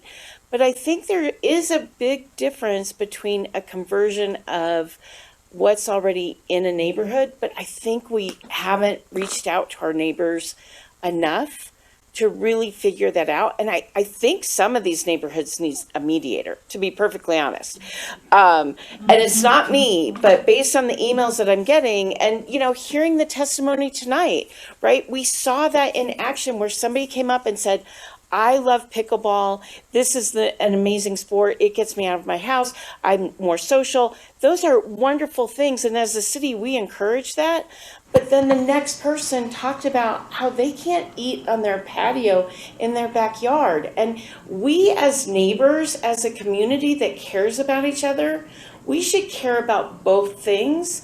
And I don't think this ordinance does that. I think we can stop new pickleball courts from coming in that could infringe on neighbors' current, before it gets to this point, right? So I think the ordinance that we should pass tonight is for 350 feet. I'm not sure if the 47 decibels, I like my friend who's an engineer, I love that she agrees with the science. And if people are supportive of that 47 decibel, that's fine. It doesn't really compute to me, and it doesn't seem like we can make that work in neighborhoods. So it only seems like 47 at 350 for new courts, and then we have to work with our neighbors to try to figure out how we move forward to convert existing courts in neighborhoods today. That would be my recommendation. That's more awesome. Thank you, Mayor. I'm comfortable with the 47 decibels. I am not comfortable with the 100 feet setback. I would be in favor of perhaps 250 to start, and it's possible to change it at a later date. If the majority wants to do 350, I'm okay with that for permanent courts, new permanent courts, but for the sake of tonight and moving this forward, I would be in favor of doubling what is proposed currently in the ordinance. Councilmember Sheehan. Thank you, Mayor. I think the distance is irrelevant, really, for the most part. I think the noise assessment tells us where a pickleball court could be placed. Dr. Willis says that one at 150 feet is probably a unicorn. There may be one in the city, but it's probably not going to happen. And it may be at 350, it may be at 500, but the noise assessment will tell us where that court can be placed, not an arbitrary distance of 350 feet or even 150 feet.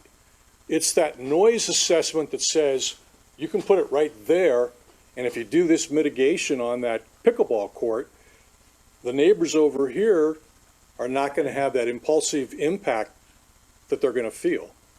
So I don't want to get focused, I don't want to get set on an arbitrary distance. I want to look at that assessment that says you can or you can't. That's my point. Mayor Pro Tem Holt. Thank you, Mayor.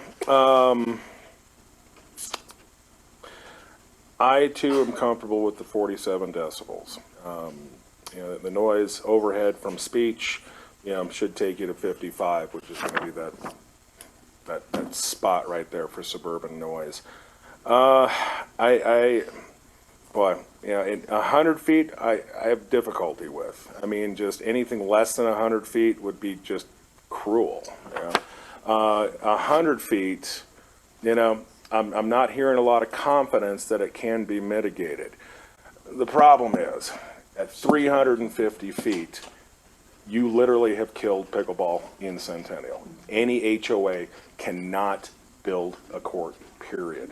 And I will point to a constituent sent an email with a very well-researched chart that basically says that in Centennial, 2 tennis courts would be, if we put the 350 feet marker down, 2 courts can be built. The other 102, nope, not happening. So I feel for the residents. I mean, the HOAs are asking a lot of these folks. And, you know, I went to half a dozen pickleball courts, residents, you know, came over and actually heard it. And, God, you know, and just trying to be the ears for 115,000 people is not easy. But I feel for them. And they definitely need to be considered in this equation here. But also at the same time, I'm not prepared to ban pickleball either. That's not our right as a city to do that. So there's got to be some sweet spot, and I don't know what that sweet spot is. You know, part of it could be the noise mitigation, but you know, from our own testimony, you know, 100, 115 feet, you know, a lot of them, quite a few of them, over half are less than 100 feet. So all that's already off the table. 100 to 350, that's 44 courts right there. This is a tough one for sure, but I'm not huge on 350, but I don't know what that number is. And so I'm kind of leaning towards Councilmember Carnes to, let's pull this back. Let's spend some quality time with you, Doctor, and try to find some sort of sweet spot in this whole thing. So the sticky wicket is that, you know, our moratorium ends in 10 days, right? And so I think what I hear from council members is that they want to protect the homeowners without risk of new, even additional courts, without us understanding it a little bit better.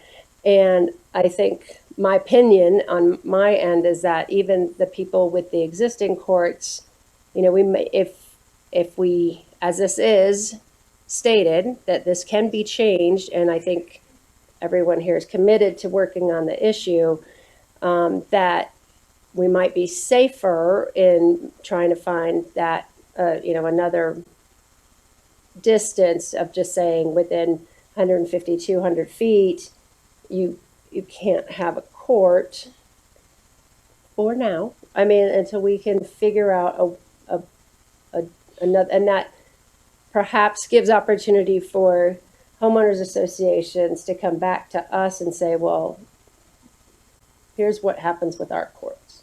Here's what happens in our community. Here's what it costs us.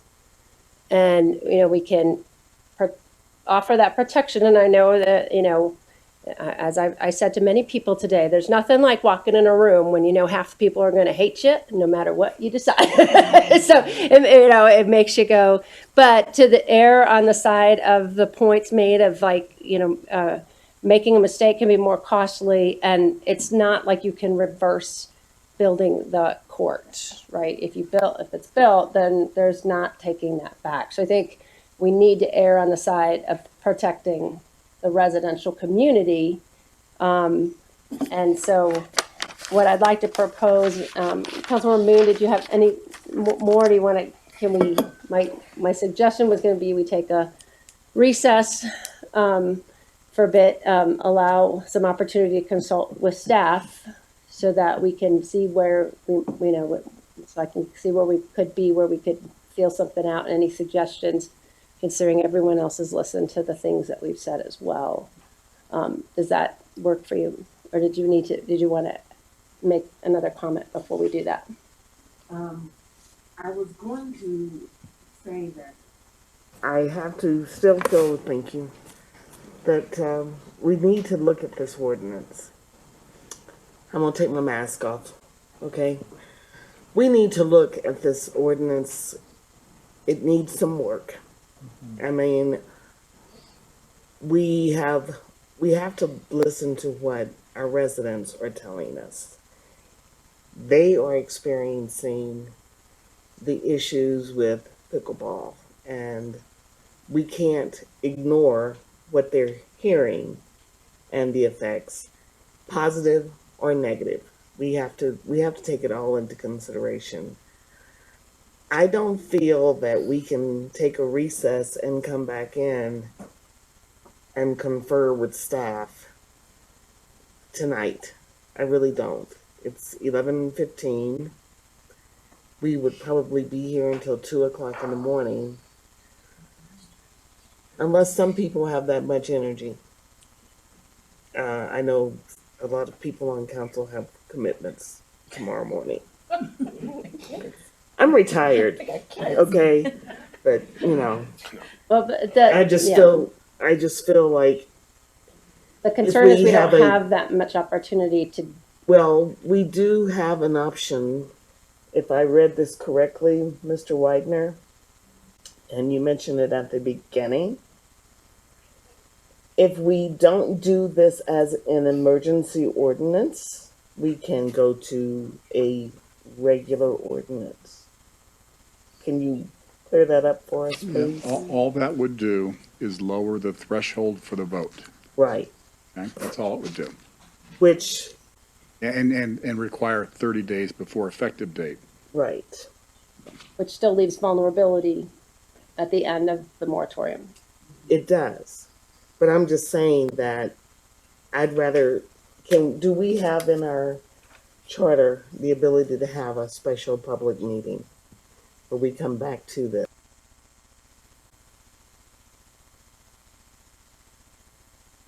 Sorry. So we can't just, You can't, I was gonna look at Ms. Sutherland for how that Yes, all you can, happens. the mayor can call a special meeting at any point in time, And how much notice does the public have to have? 24 hours for a special meeting. Mr. Sturgeon.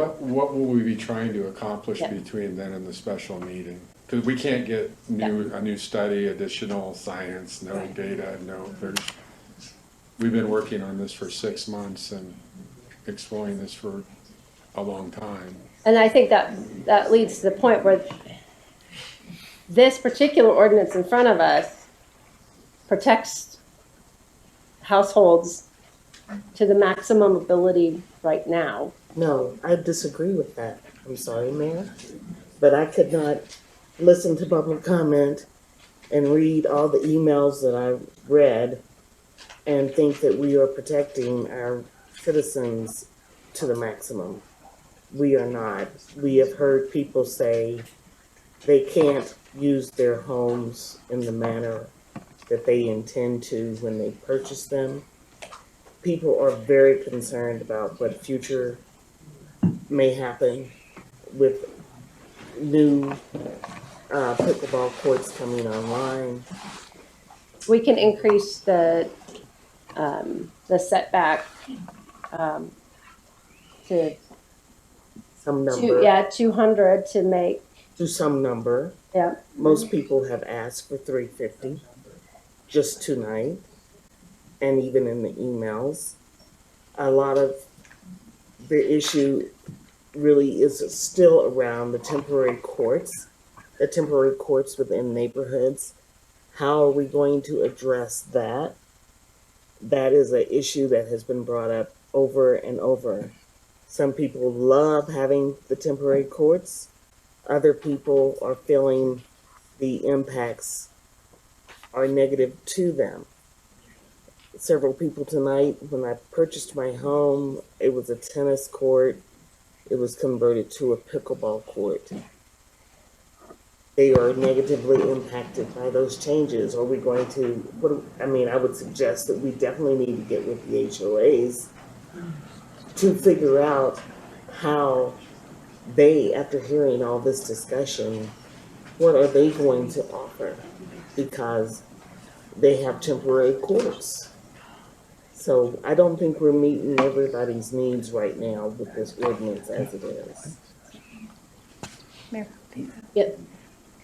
If I may, just to clarify though, so the moratorium expires at midnight on September 30th, and after that point, the city does not have any regulations in place.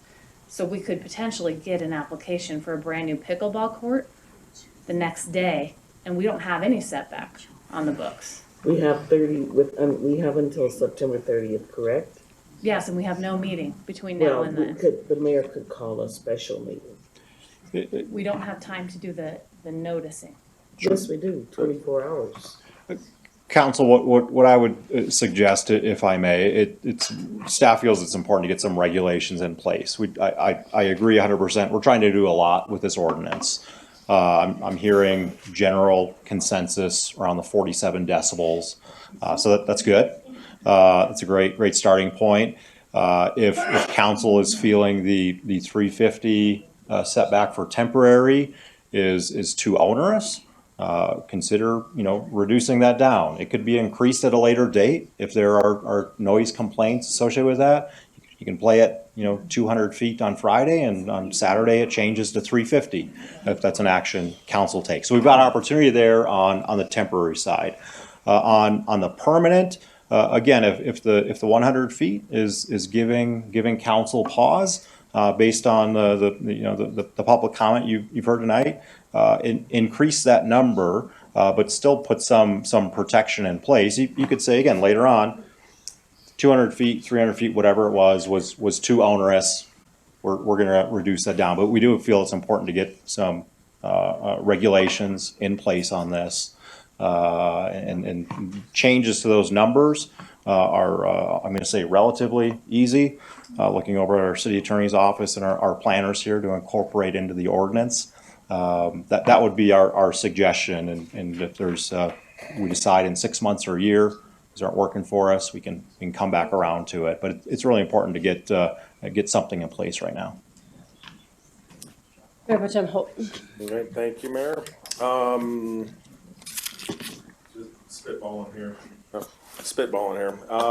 So we cannot extend this moratorium. Not without going to first and second reading. It's going to take at least 2 minutes. TikTok on that one, so no time. All right, well, you know what? We do need to get something on the books here. At least a line in the sand right here. It's not going to be perfect. This is the first shot that we're doing, and Denver Metro is looking at us, Colorado, maybe even nationwide, where I think we're one of the first municipalities to tackle this issue. And version 1.0 probably won't be perfect. All right, but I'm not comfortable with 100. I'm not comfortable with 350. So I'm going to move a 200 foot setback. For Minimum. For permanent. Excuse me, for establishment of new permanent pickleball. Okay. Yeah, just new. Just new. And this will be monitored closely. I'll second that motion. I think we need a more formal motion than that. That's not going to cut it. Oh. So if we could, please, Mr. Weiger. Well, We could let's do this. draft If we can assess the council's support for that particular proposal, not voting on the ordinance, we could prepare a motion based upon that proposal that would be as full as we need it to be. But it would take a 5-minute break. But we need to hear from you that you support that kind of number, or else we're wasting our time in the back room. Councilman Ralston. I proposed that earlier, and so I would be in agreement with changing that. I proposed that earlier. I would be in favor of that setback of 200 to 250 with the decibel remaining at 47. Councilman Sheehan. I think the noise assessment handles all of that adequately. So I would like to keep things the way they are. Keep things at 100 feet. The noise assessment may blow somebody out of the water. They may not be able to do anything to 400 feet. But that's the critical piece that tells us where you can, that site survey that you're going to do. So I would prefer to keep the motion.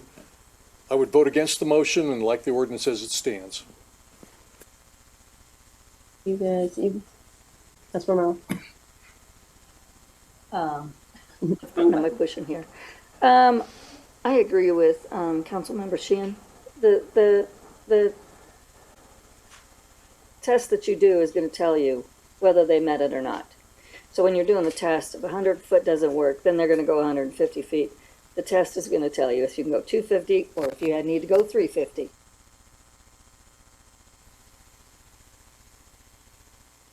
I guess I'm confused because if you have an existing court, we heard tonight that it can't hit 47 decibels. So we would then be not allowing pickleball in Centennial because none of our existing courts can hit 47 decibels. That's, you said at 100 feet or less, it would be very difficult to hit 47 decibels, correct? With mitigation, yep. That's what I heard too. Yes, it would be very difficult. Very difficult. So our current converted tennis courts that are 100 feet from property owners with mitigation would find it very difficult to hit a 47 decibel level. That's right. Okay, which is why I would be against that because we don't want to kill pickleball in Centennial. Against the, what? Against the current ordinance. Against the current ordinance, and even at 200 feet, unless we do something with that 47 decibels, none of our neighborhoods will be able to play pickleball. According to Dr. Willis, once again, 47 decibels with mitigation is what the ordinance currently says and what Councilmember Sutherland is proposing. And he is also proposing that we have up to 200 feet. And some people don't like that 200 feet because of the 47 decibels. But what you said earlier tonight was that if you have an existing court within 100 feet of a residence, it's going to be very difficult to hit the 47 decibels with mitigation, correct? That's correct. But you can't Okay, have one so, within 100 feet. so then any court that is existing today that would try to get a permit in Centennial would not, in most probable circumstances, those courts would not be able to get a permit from Centennial because they couldn't meet your standard, is the 47 decibels. And just to add to that, why would we legislate a standard that's probably not able to be met? Right. So I guess I'm confused because I wanted to keep in the ordinance where we grandparent, if you will, existing courts, but remove the 47 decibels because we know that can't be met. But that's not what you're saying. So I think we do need to take a break so that we can kind of try to figure out what makes the most sense so that we're not killing pickleball in Centennial. Because what you've all just suggested will kill pickleball in Centennial. No. Because of the 47 decibels within 100 feet. I understand. I understand what you're saying, Councilmember Sweetland, regarding the 47. Please, the audience, Mr. Widener. no. Please, quiet in the audience, please. We're having a conversation up here, please. We're having the conversation up here. Thank you. I'm sorry, Councilmember Alston. Mr. Widener, can you help explain that? Because what I was suggesting is not what I'm hearing from Councilmember Sweetland, because I don't want to kill pickleball. And I did hear Dr. Willis when he stated that it would be difficult for anyone to meet the 47 decibel. However, I'm not talking about the pre-existing. I'm talking about the new that's coming in with the 200 setback so that we can get something passed this evening. And can you just talk to the numbers specifically as it stands now and what has been proposed? Okay. Right If you move permanents to not permitted, and temporaries are already excluded, but permanents to 250 or 200, whatever the number is, then those from 0 to that number, not permitted. Don't come talk to us, can't do it. And I'm going to speak to existing because I have to lap it onto that. So that's not permitted. Outside of that distance, up to 600, they could apply for a permit and establish a permanent court, okay, at that distance. I don't know how many opportunities we would have from that distance, from 250 to 600. That remains to be seen. With mitigation. With mitigation, permanent courts. The existing court exception, the limited exception, okay, but Mr. Sheehan proposed last meeting and we've written into the ordinance, says this: if I have an existing court that I can prove to the city was operational, lined out permanently and operational before our moratorium started, the city will allow me to continue to operate that court as long as I meet 47 and it's 8-to-8 operation. The reason for that exception Mr. Sheehan offered is because we've had little, if any, complaints about these courts who are currently operating. So why not let them continue until such time they're a problem? We do know that those courts will unlikely meet a 47 standard because they're unmitigated and some of them are in backyards of homes and some of them are within 100 feet. But we're going to let them go until such time that we have credible evidence that they're not meeting the 47 or they stop operating 8-to-8. That's an exception that you all had talked about and seemed to be supportive of. This grandparenting, grandfathering, whatever you want to call it. You said they've already expended the time, effort, and money, and they're operational, and nobody's complaining again about it, let them go. So that's still in the ordinance. These are permanent, existing courts that can prove they were existing. There's a handful of courts in the city. So the ordinance change that you're proposing would just basically sterilize 0 to 2 or 250, whatever the number happens to be that council agrees with. But outside of 250, people can get a permit and establish a permanent court. That's the change. And I think that's accurate. Neil, or Mr. Marcini? That's correct, yes. So, and I think the point of trying to come up with something tonight is to, again, allow for protection of property, residents' property, and if you will, buy us more time in order to further examine, to further meet with HOAs, to further understand exactly what that implementation looks like, and if it's, where we need to tweak and change. And I think the 350 on the temporary, it just, again, I don't think there's anybody here who is not interested in, finding a happy medium and a resolution and a compromise, but it might take us more than one pass at this to do that. And so, Mr. White. If I may explain the other side, if nothing is done, and we let the moratorium expire, we have no regulations, we place ourselves in the position that we are in when we did the moratorium, which is that we could get courts a foot off of somebody's property line, and there's no standard for noise, and they can continue to operate, and we're going to get flooded with complaints like we've experienced throughout the entire United States. Whenever these situations have come up, there's been lawsuits, there's been huge pushback by residents saying, I can't use my backyard. And we are trying to avoid that conflict, right? That's why we did the moratorium. So if we let it expire and we have no regulations, we'll be back in that exact same position again. So I would like to have us take a recess briefly, and let me work with the city attorney's office to establish a draft that we can, find that compromise for this evening, just for this evening, to make sure that we're, meeting our goals for what we intended the moratorium for. Is that fair? All right, so we are at recess.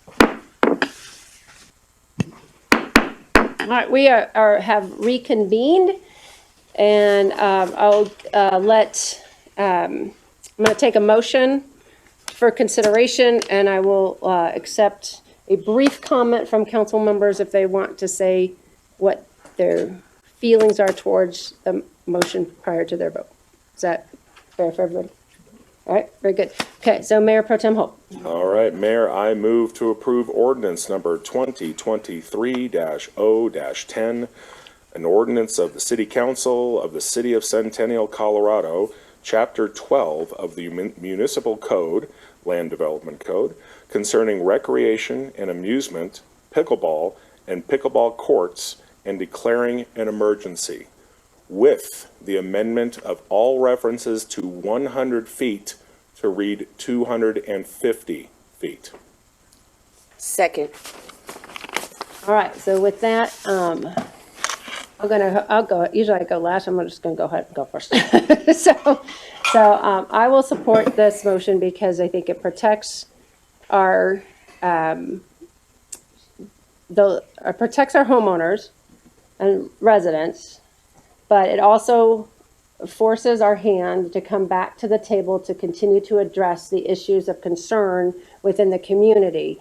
So to me, this is almost as an extension of our moratorium in a way that allows us to address the work that we want to do and have a chance, a breather, if you will, to make sure that we can, get the answers to the citizens and the homeowners associations and all those things that have, really been questioned for us tonight. And this is obviously, we're pushing midnight here and we want to make sure that we are thoughtful before going all the, on that. And so I think it's best for us to take advantage of this opportunity and basically consider this an extension of our moratorium. I'll start with Mr. Sheehan. Thank you, Mayor.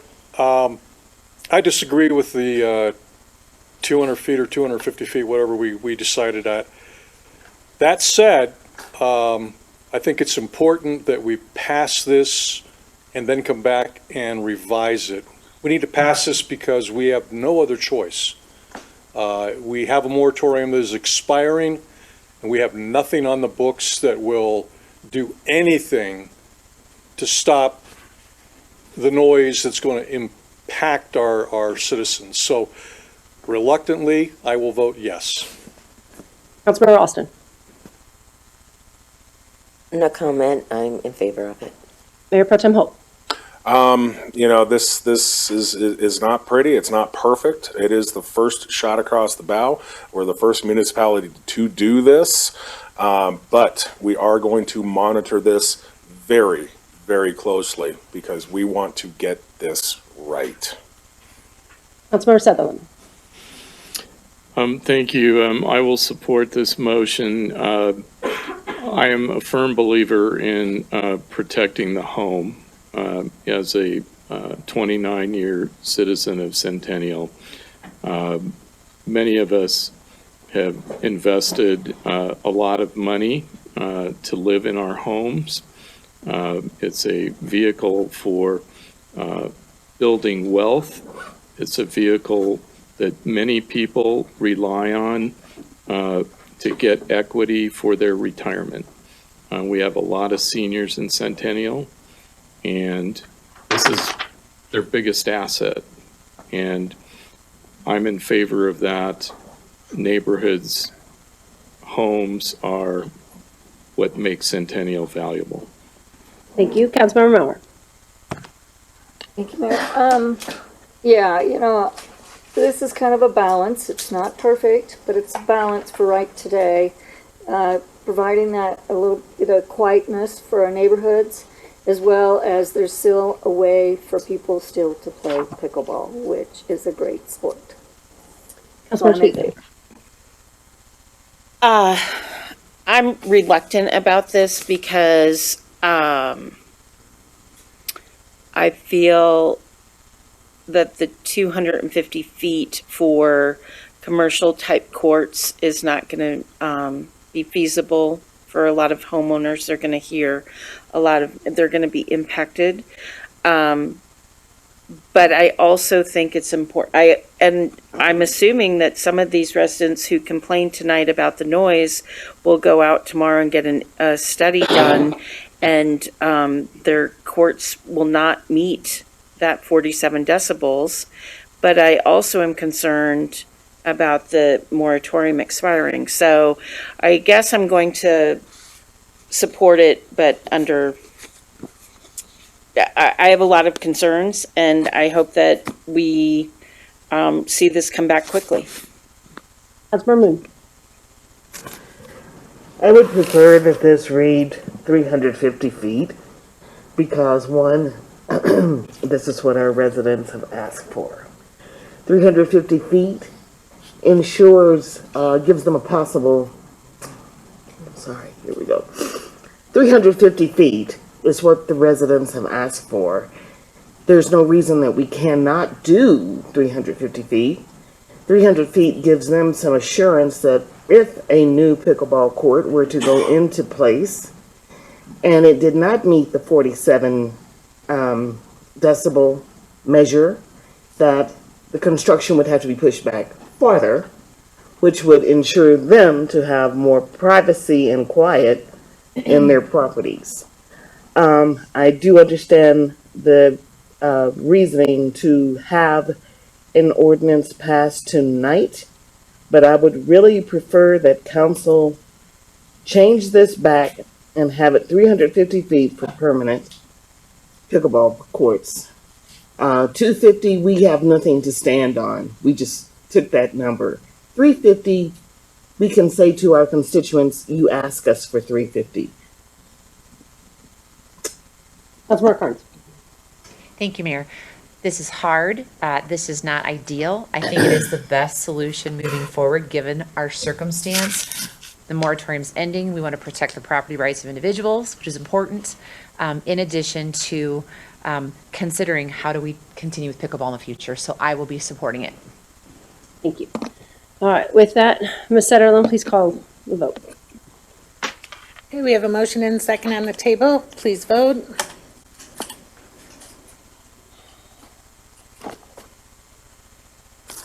Let the record show 9 ayes, the motion carries. Very good.